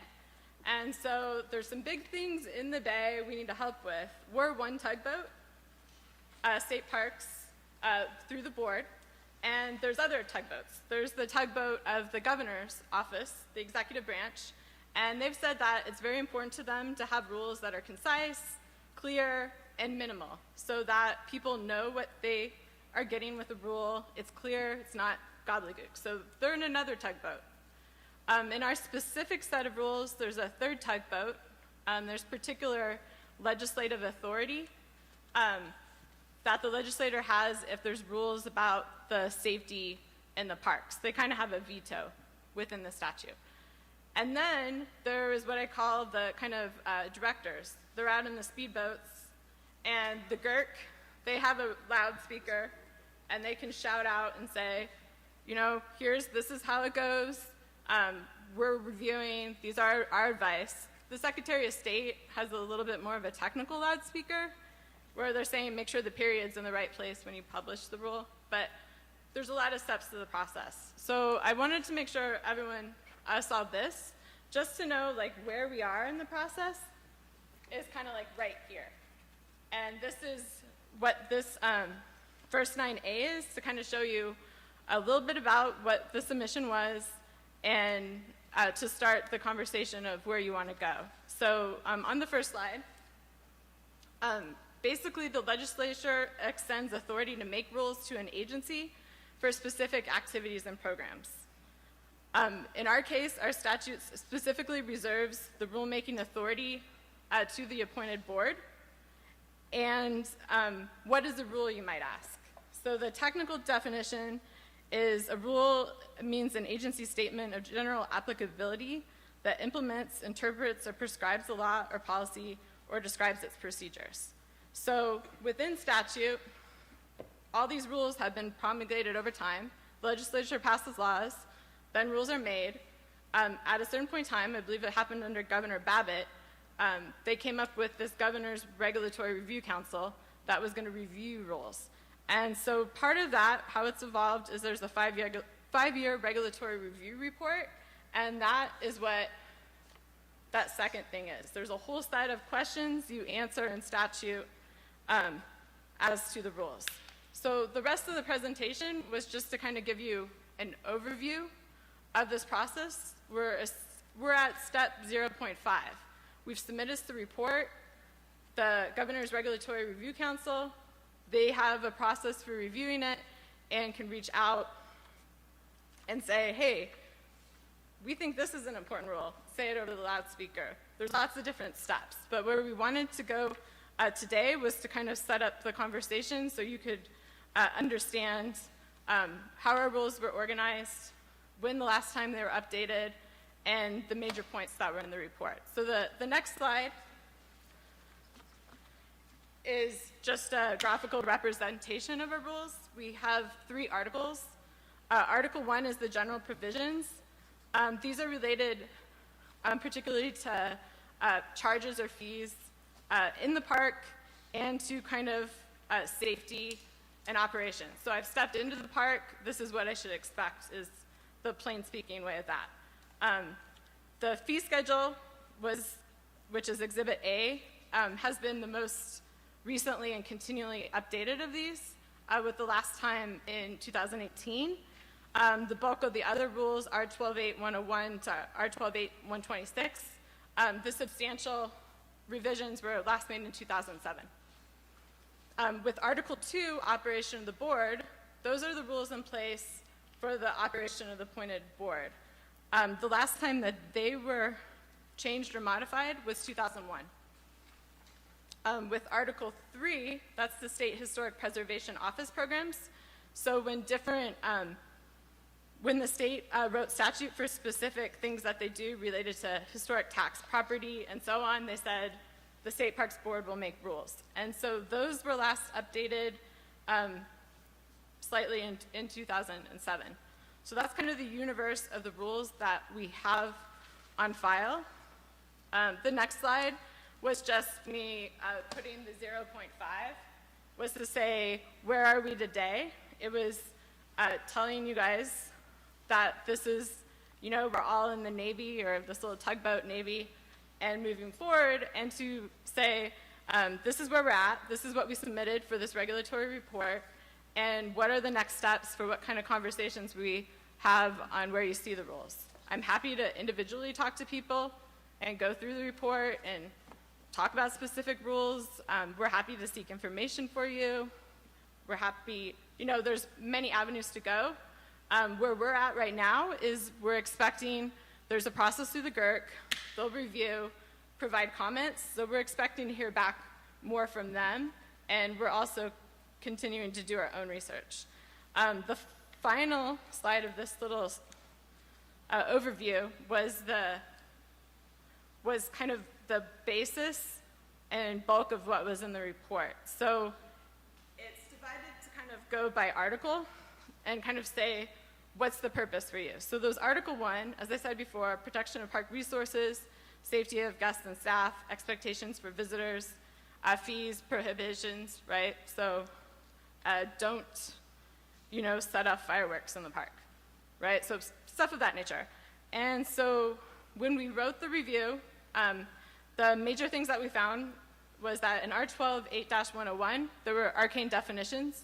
So we don't currently use cabana in our language around camping. The cabins are also not in the definitions. R12 8-119, weapons, it had an outdated reference, so it makes the statutory reference. And the statutory reference it makes is now to transporting a weapon as a gun dealer in dry ice. That's not the current statute. There's also been a significant amount of legislation passed since 2007, even in terms of the area of, weapons in public. And so one of the things that we're working on right now is a more exhaustive look at that particular topic. Exhibit A, fee schedule, there's portions of it where it defines different layers and types of camping. It doesn't necessarily delineate what the premier site is versus others. So there are opportunities there to make it clear for the public to know how that's being defined or what's at stake there. Article 2, operations of the board. We're going to discuss in the 9B one of the outdated, a rule that was considered outdated. So the process for writing this report was that I examined things. We went out and reached out through the agency to discuss, the relevancy of the rule and looked at the operations and so on. So Article 2, it hasn't been updated 2001. That was the main thing we found. And that our 12.8.207, the procurement, didn't match with the current operational practices from what the staff said. Article 3, the State Historic Office programs, it's mainly issues of clarity to emphasize for a person who's in the public the relation of certain parts to, I'm applying to be in a national register, so I have a house and I want to be on the national register. There's also an Arizona register, so it's the delineation of the language to make sure that's clear. And there's a form that they use that the name has changed over time and so on, and that was the other part of the State Historic Office programs. So that was the overview of the submission of the report. So we submitted the report at the end of October. We will eventually be placed on the agenda for the Governor's Regulatory Review Council. We'll receive more feedback. We're coming here today to update you with what we submitted and to start the discussion of where you want to go. And I didn't know if from speaking to Nancy, should I continue with 9B? Well, let's just hold up at 9A first, and then Okay. we can get into B. First, sure. Board Member Lewis, go ahead. The Governor's Regulatory Review Council probably was the most interesting committee I've been on from the standpoint of national and state and municipal. It is nonpartisan. There are only maybe, I can't remember, 8 or 12. You're changing the rules and regulations as your proposal. An agency comes before us, they make the presentation, and then we work through the cumbersome aspects of it. We don't understand this. And we have a dialogue with the agency. And maybe 1 out of 5 times, and this was 15 years ago, we'd bucket back to the agency and say, hey, go back to work. I mean, we don't know where you are, but it's more confusing than it is. But I think we have, in this type of entity, we have a tendency to verbalize and make it too cumbersome.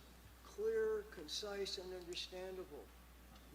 Our body really pushed that rather than other stipulations to clear up a misunderstanding of a given stipulation. So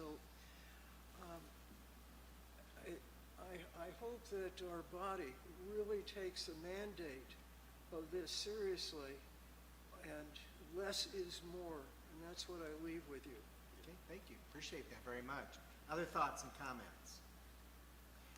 Before we go into 9B, on the handout that you have, just the footnote on page 9, the last one, just caught my attention. And just so that I understand not only the rulemaking responsibility of our board, and that this is subject to legislative approval on it, could you just clarify that? Because it says that we're exempt as it relates to fees and charges, and then for certain other activities. Just this is new for me, I'm sorry, and I apologize in advance. But so that there is sort of a limitation from which we as a board can respond to, at least in this those 2 areas, right? I would not describe it as a limitation. I would describe it as an exemption to limitations All right. in the statute. Okay. So the best way to explain it is this is the regular process. There is a part of statute which provides exemptions to agencies for specific things. In our case, so what the footnote is referring to is that in ARS 41-1005, we have an exemption to rulemaking as it relates to fees and charges. So in terms of that fee schedule, it can be updated in a different, more abbreviated fashion after following another set of rules for public notices and publishing. The fees and charges reference to ARS 41-51105 isn't very specific. There's 22 things in 41-51105. But in general, there have been rules within that whole set of rules in Article 1 that have been exempt from rulemaking and published immediately. But in order to conduct any rulemaking, you need also to have approval from the governor's exemption to rulemaking, which is thus the multiple tugboats part of it. But in terms of the board's authority, it's not a limitation, it's an authority. In terms of the Tonto Natural Bridge State Park, my understanding from the record is that the exemption had to do with certain ways. I think the purchase was enacted at the time where they had to preserve things to work around other parts of the statute to get the payment and the payment to the right person. I know that's not a very legal answer, but that's the essence of it from what I could see looking kind of at the legislative history of that action.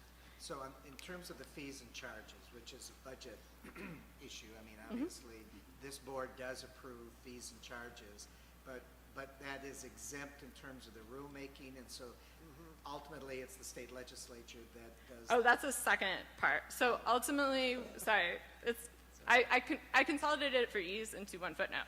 So ultimately, we would consult with the governor's office as to that, and then publish with the Secretary of State for the exempt fee rulemaking.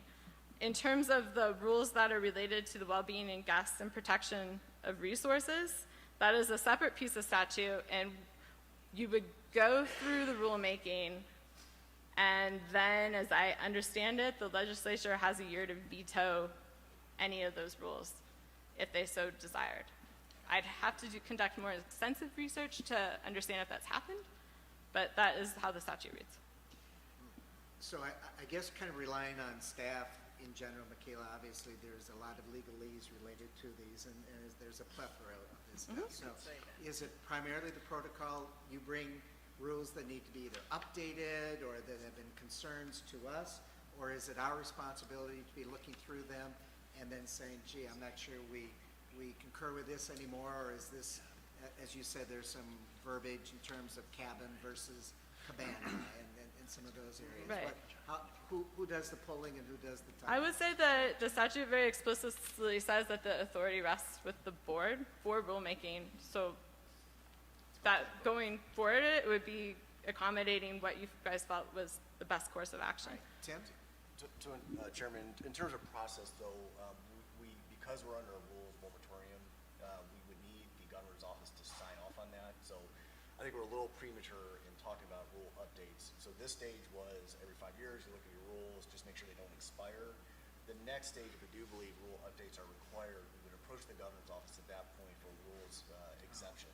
They may or may not accept that depending on the significance of the rules. So we just need to be very cautious about that, because the governor's office said, hey, please don't talk about rules until you've had that memo, we've had that discussion. So just in order of procedure, we would have to go through that process first. Okay, no, that's fair. I just want to know how it plays out. Right. Because if we're supposed to be doing our homework now or waiting until, What I would say is that we wait, we take a look at the rules, they want just a briefing on what those rules are, what's the impact, and then we approach the board at that point to say, here's what we have approval for that, these are what the rules would look like, and then depending whether it's a public safety rule or just an update to different things, we would take those different pathways. okay, Exactly.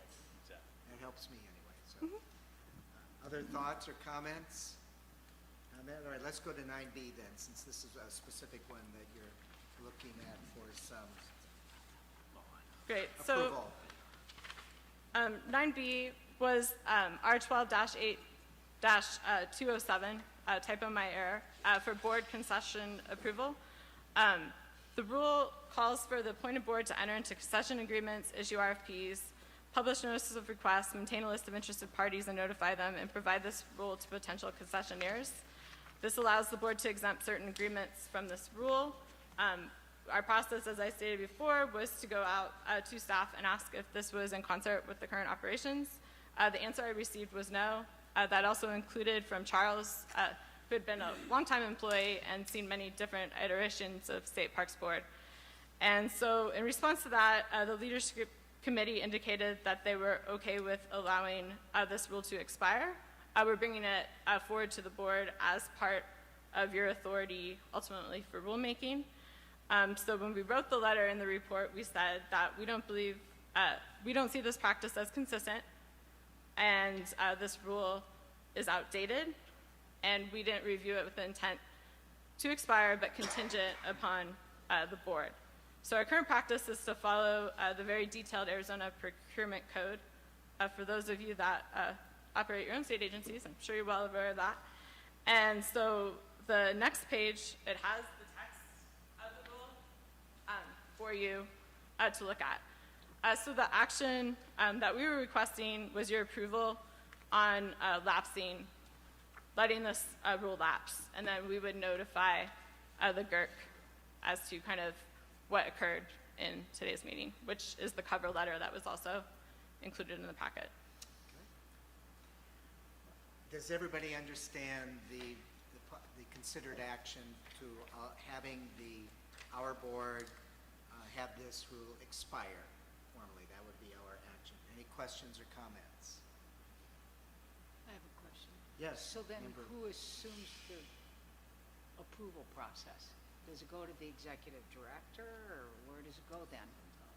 If it's not with us, where does it lie? I think it relies with the state procurement officer, who will make that decision in reviewing all of the due diligence and all of that. So I think what Michaela's saying is the board at one time, before the state procurement officer had that ability, the board had that ability, maybe others. Well, now the state department administration, state procurement officer now basically runs all of that, or has the final approval on that outcome. So, So they approve the revenue concessions for ice cream sales No. at Lake Havasu? that would still be yours. That would still be yours. So where is that? What do you mean? Written, I don't understand. This is a separate rule, I believe. This is, or a specific rule relating to that concession. So the rule, the board may enter into agreement with the private or public entity for the operation and development of a concession in an area under the jurisdiction of the board, subject to the following conditions. My reading of the procurement code is that there's ways within the procurement code to have an exemption to the procurement code and so on. And so my understanding was that on an ice cream to ice cream level, that you guys haven't been approving concessions, from what I heard from the staff when like a concession That's for an ice correct, cream stand. We haven't, so who is? Procurement. And so the agency had, in concert with the procurement process, Chairman, sorry, that is correct. So executive director doesn't have that authority as well. That's an authority at the procurement office. So the state procurement officer has that. We have a delegee here as well that also has that authority. So it lies at different levels, but that's not something that can be delegated even to an executive director. So we can look at the contracts, negotiate the contracts, but at the end of the day, it's the procurement officers that actually will sign off on those contracts. So we have a procurement officer in state parks? Correct. Who is that? It's Alita, and then we have Jeff as well, who's in-house as a senior procurement officer. So we have an Arizona Department of Administration chief procurement officer here part-time, and then we have an in-house as well. And they have delegations to sign off on those. And we, pardon me for interrupting, do we have plateaus as to who has to approve it depending upon At what level of the magnitude of? money? That's exactly. Okay, good. Yeah, Okay. Chairman, again, anybody over $1 million has to go to the state. Alita, who's the in-house chief procurement officer, she's authorized up to $1 million to sign off on those. They still have to go through a competitive bidding process, Right. so there's no sole sourcing, things like that. So they ensure that, there's competitive bids, unless it's an emergency, we have different contracts for that. But again, that's all seen through the state's procurement and then in-house.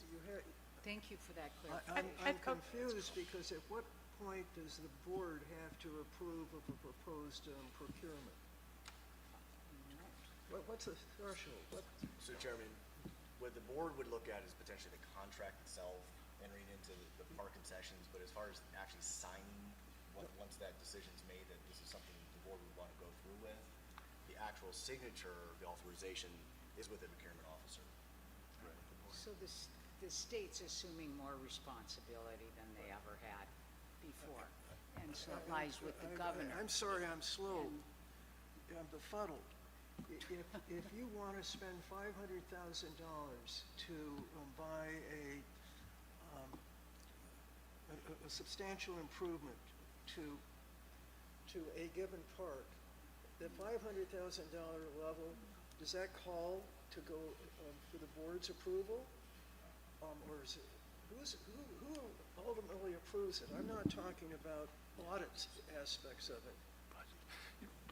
Mr. Chairman, I think what you're getting at, Orm, would be your approval level would come into the budgeting process. So you'd basically approve the budget or the expenditure of $500,000.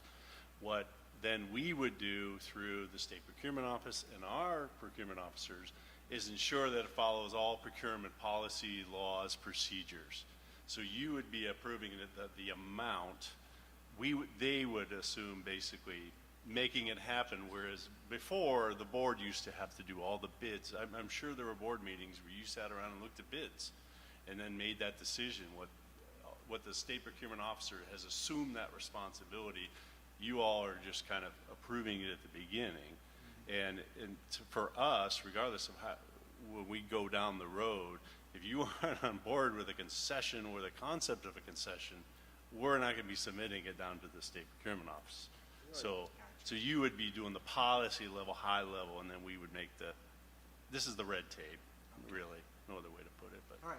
necessary red tape. And I just want to reiterate, where we were coming from was from the perspective of we want to partner with people and just making it, very clear. And that was the intent in this. Okay, no, That makes sense. Any other comments on 9B? So is there an actual motion that you are having us consider for 9B in terms of the approving the expiration of R12-8-207? I believe so, but I think I left it on my table over there. Well, maybe I can just do it So verbally. if you have is- verbally. Is there a motion from the board to approve the expiration of R12-8-207 board concession approval policy? So moved. It's been moved. Is there a second? Second. It's been moved and seconded. Is there conversation, discussion regarding the motion to have this expire? Hearing none. Roll call vote, please. Yes. Yes.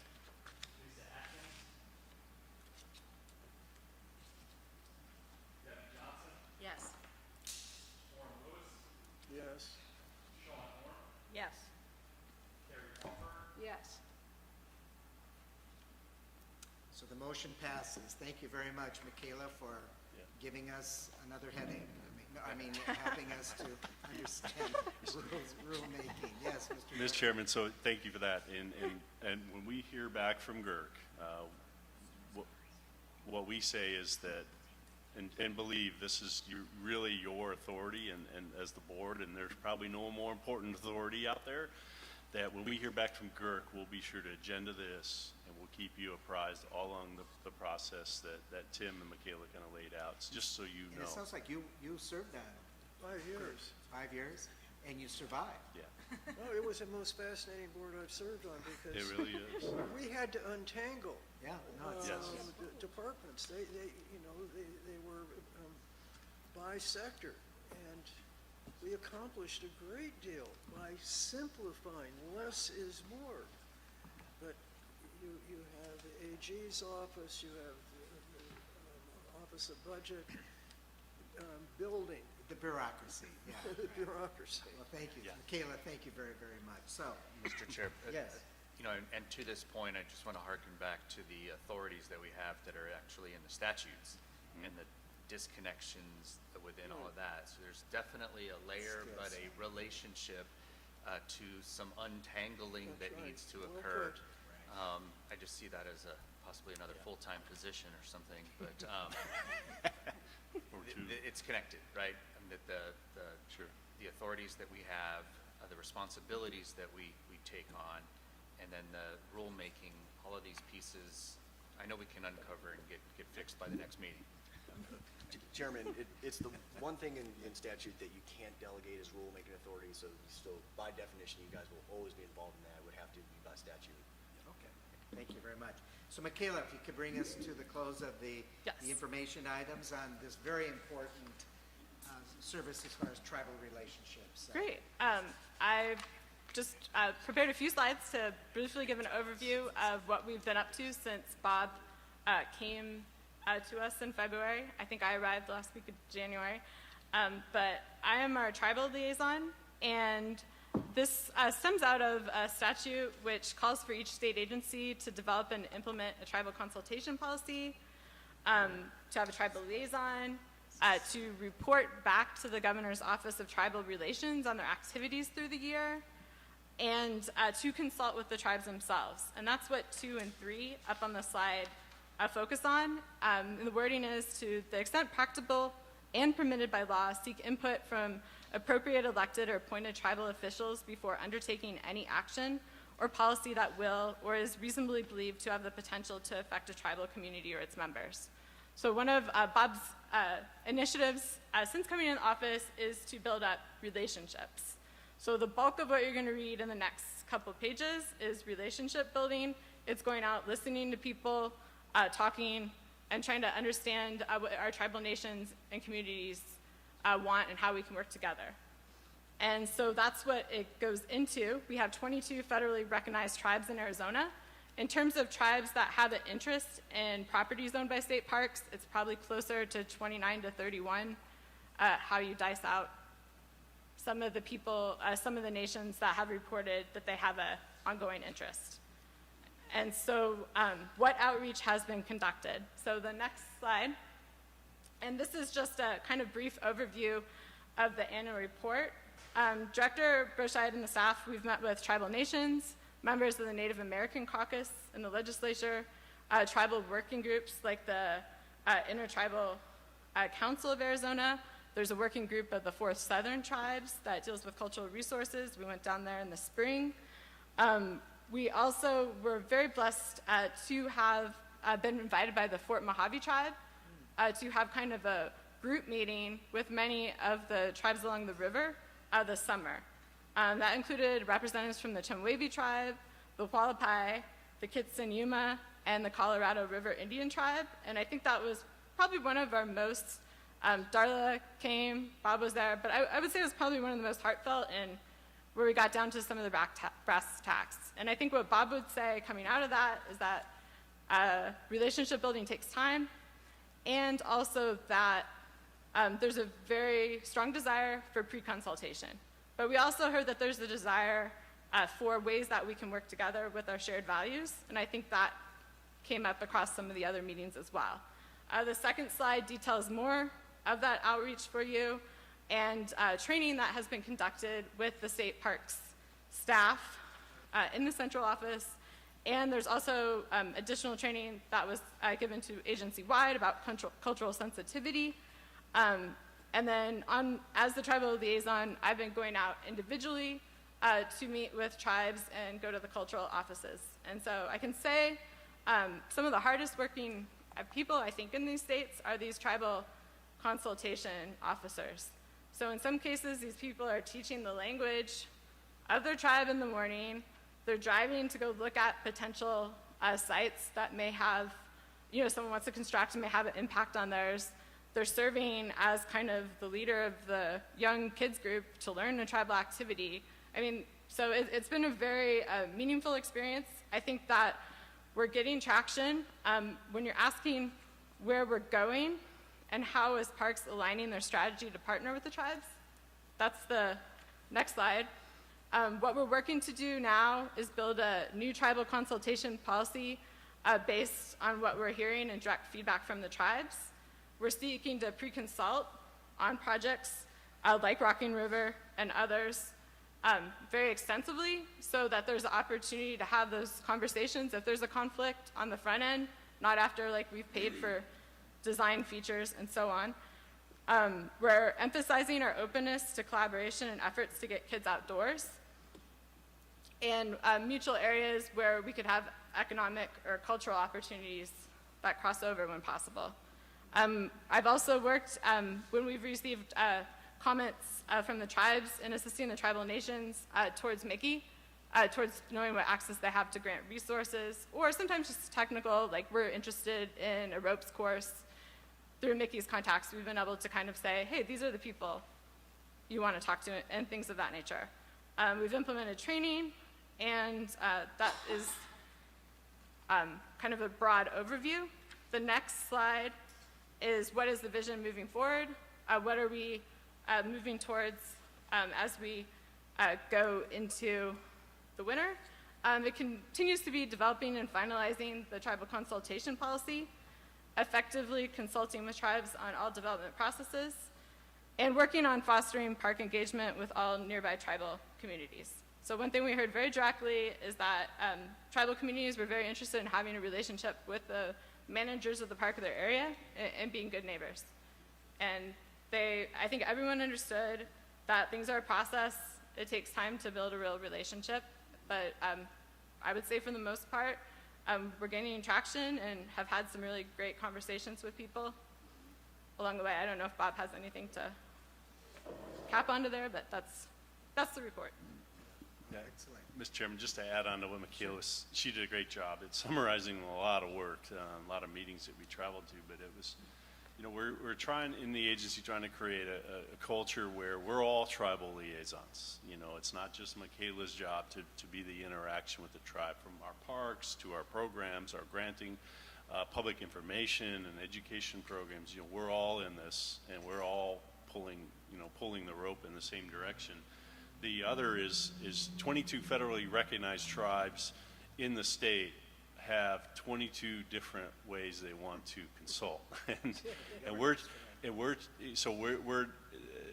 I snicker, but it's really, we don't want to just say paint everybody with the same brush and everybody wants it the same way. So we're really trying to figure out is what does consultation mean to you as a tribe? And so we're kind of getting into that area, and we're seeing there are 22 different ways to do that, but we're walking with them. It's a very slow process that we're going to get to, I think, a relationship with them that we haven't had before, and hopefully it's a lot better.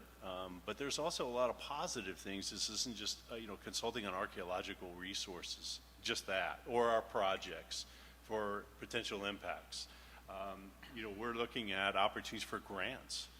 Land and Water Conservation Fund grants are a perfect thing to go out onto tribal lands, in fact, and build playgrounds, trails, et cetera. They've shown a real interest in that. But the other is a lot of our parks and our lands that we manage are on in that historic tribal, geography, where I'm not sure if you all had seen, but the Department of Interior with a lot of museums around the world have reclaimed a lot of those tribal artifacts that were housed in museums since, I think, the turn of the 1900s. That is all coming back to these tribes. I think the Hopi are probably the biggest recipient of that, but we've reached out and said we can repatriate those items on state park lands. And so it's a much bigger partnership than just we want their okie dokie on our construction projects. And so we're really looking at this holistically broad, but specifically tailor these to those 22 individual tribes. And it's going to be a lot of work. It's not going to rest on one person or two people. It's the entire agency needs to be, believe in this, and it's a culture change where we're all going to strive to be better partners in that aspect. So, Any comments of the 4 or 5 remaining of us? Just a quick question. So you're calling this a new tribal consultation policy with a small p? I think it's probably a policy with a capital P, but I wrote it in the evening, so I would use that as my guide for my To be punctuation. honest, I would prefer the small p right now because I'm not sure that the capital P seems to be far more restricted to what you were just talking about with 22 different tribes, and they all have different relationships. And so I'm wondering, is it more of a practice than it is a policy yet? Or? We have to have a filed policy that's with the State Office of Tribal Relations because they want performance metrics tied to it. So I think the way to imagine what Bob was saying is that there'd be a broad policy and that we would come to agreements in the And normal that's something summer that you would government bring to way. us. Yes. Right. Yeah. That'd be great. And by the way, thank you. I mean, this is critically needed, and it needs to always be sustained. Maybe at a future meeting, I know this is a future agenda item, but particularly with respect to the sensitivity training that you're giving to your staff, just to have someone come in and kind of tell us what that's all about and how that is, because, I mean, these are things that we just don't want to see in the newspapers for any reasons at all. And the other question I have, is there any recruitment into the Indian country for employees coming from various tribals to apply for and be designated into some of these park areas? I would say I think that's something we've all, Bob has told me to offer as we go. Like, we can't say, hey, here's a job, but to say, like, we want to connect with your office. We want to create those kind of relationships where you know what's available and how we can work together. I do know that over time, at different points in time at Himalavi, there have been tribal members who have worked there. At the present time, I believe there's one woman, and she kind of has taken the lead in certain of the tribal events, in certain events that they do to honor the tribe there, and kind of bringing some of the cultural practices to the events. And I would say the name of the event, but I butchered it every time. But it's basically like Welcome and Together, and Hopi is the name of the event. And I was able to attend, and it was a really, really great day. And I think that one thing that really should be emphasized, probably about the 70s and 80s, if we're looking back, was how much the Hopi Cultural Office, I think, contributed to kind of intersections with the staff at the state parks in developing, kind of coloring books about archaeology or kind of explanatory text, which you'll see in some of the older parks. And they also were able to provide financial support during the Great Recession, which I think some of you may know if you were on the board at the time. One other quick comment. Bob, you had mentioned the fact that they could be eligible for land and water conservation fund grants. I assume you as an agency could be eligible for gaming grants and opportunities for improvements within some of these state parks that would benefit the tribal community relationships? Yep, we could be, yep. Because yeah. I know we used to do that a lot. They're not large, but Right. they're in the tens of thousands of dollars that could go towards some of these cultural events and/or sensitivity training opportunities, whatever it might be.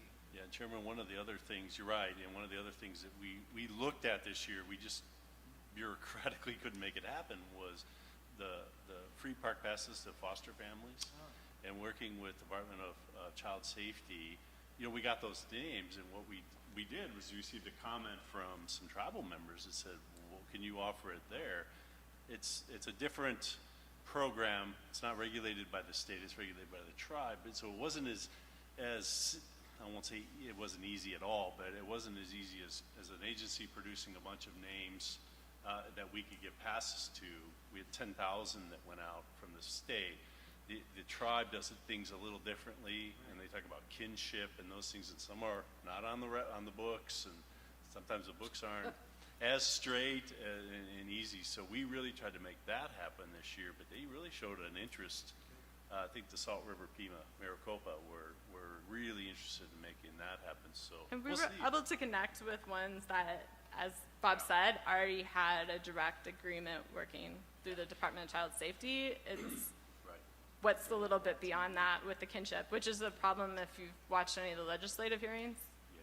They continually struggle with where to go with like advocating for grandparents or taking care of kids and are not doing it formally and that kind of.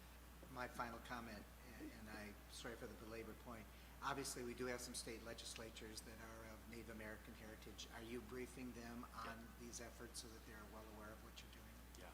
Good. Yes. Okay, excellent. All right, thank you very much, Michaela. Good work, appreciate it. So, let's go to future agenda items. Do any of the board members would like to identify issues or items to be considered for any future items off the top of your head? I'll just mention that sensitivity training with the Native Americans is one possibility. Current events. I'd like to Sorry? speak to that one.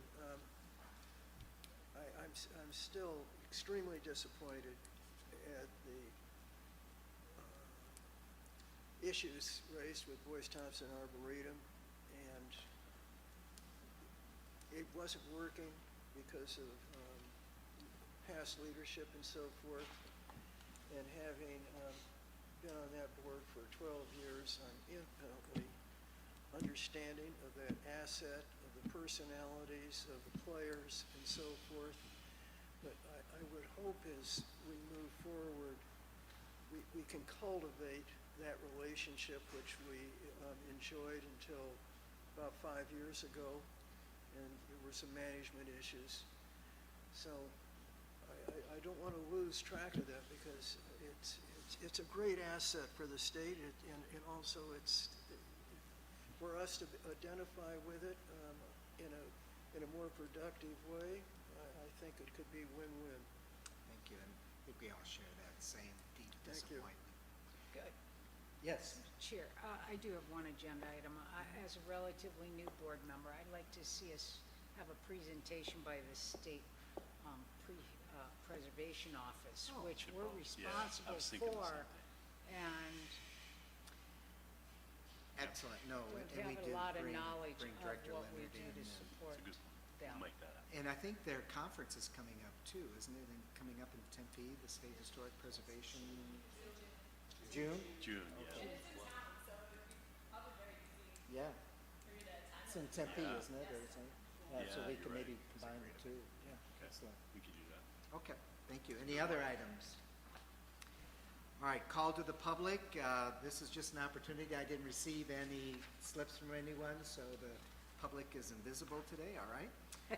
Future meeting dates. You have a schedule of dates that have been penciled in for 2020.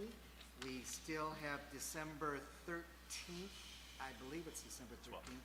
12th? 12th, I'm sorry, as the purported retreat date. And my suggestion to any of the board members are to submit to me just one-on-one thoughts that you would like to see happening at that retreat. Site to be determined away from these wonderful palatial offices of the State Parks Board into an actual state park so that we can get into the property. Any comments at all about future meeting dates? Thank you very much for doing this. Sure. This helps our stakeholders put it on their calendars as well. It does, Chairman, and exactly what you said is those are proposed dates. So if you all can go back, see if if there are some glaring conferences or something that creates a conflict for a lot of you, we can change those. Like Chairman said, they're penciled in, but go back and review, and then what we'll do is have this on the next agenda for approval, so that way they can be vetted instead of we just throw dates at you and say make it or you can't. And then we'll come back and then vote and approve those. And then, like you said, if there's not a need to meet, then it would be your prerogative to make that call. And so I wanted to give you guys a crack to see if we looked at our dates. We tried to make sure they avoided some big issues, but it didn't help for you guys. But I want to give you that opportunity. And a caveat to that is that these meetings aren't to be held just here, that we have the opportunity on a quarterly basis or whatever to be able to go out and get around the state. Yeah, So, Chairman, thank you for reminding me. We heard you all last time. I think we can propose is possibly 3 out on the road, we'll call it. It's hit various corners of the state, but I think what we're going to do between now and then is we'll come back. If you want, it's logistical, right? We want to make sure if we want this broadcast on the internet, we need to make sure we have internet at some of these places, and that it's of a right speed. Things like that, and then give you about 3 options and just see what you guys think, but we'll come up with sort of a process for determining where we go and where we stay. And then there's also, like we talked about, there's a financial consideration. I don't think it's the only one, but it's sending everybody on the road and staff on the road is going to cost money. But we just want to make sure you all are voting on this with eyes wide open on it. So thank you very much. So a Yes. question, it appears they're just typically the second Thursday of the month per this Right. schedule. same as this year. Yes. But we didn't want to assume that those dates are still good for you all. So Well, this helps. This helps get it on the Okay, calendar. So, good. we do not have an executive session opportunity today. Oh, Chairman, there's one notice on the agenda. Yeah. Oh, my gosh, I'm sorry. So is there, we need a motion to move into, now, we do have a quorum. I want to make sure that if we're going to move into executive session, so we have the 4 We've here. lost 3. Lisa, are you still on the phone? No, she emailed me. No. No, she's not. So there's 4 of us. So, But I believe 4 is the absolute Minimum. cutoff for Yeah. right. Go to the That's a bathroom, quorum. Okay, one so can leave. is there a motion then to go into executive session? Mr. Chair, I move that we move into executive session for the consideration as noted on the agenda. Is there a second? I'll second. Go ahead. There's only the 4 of us here, so all those in favor signify by saying aye. Aye. The motion passes, so we will go into executive session. Sorry about that.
And what I would like to do is to entertain a motion on the recently held executive session.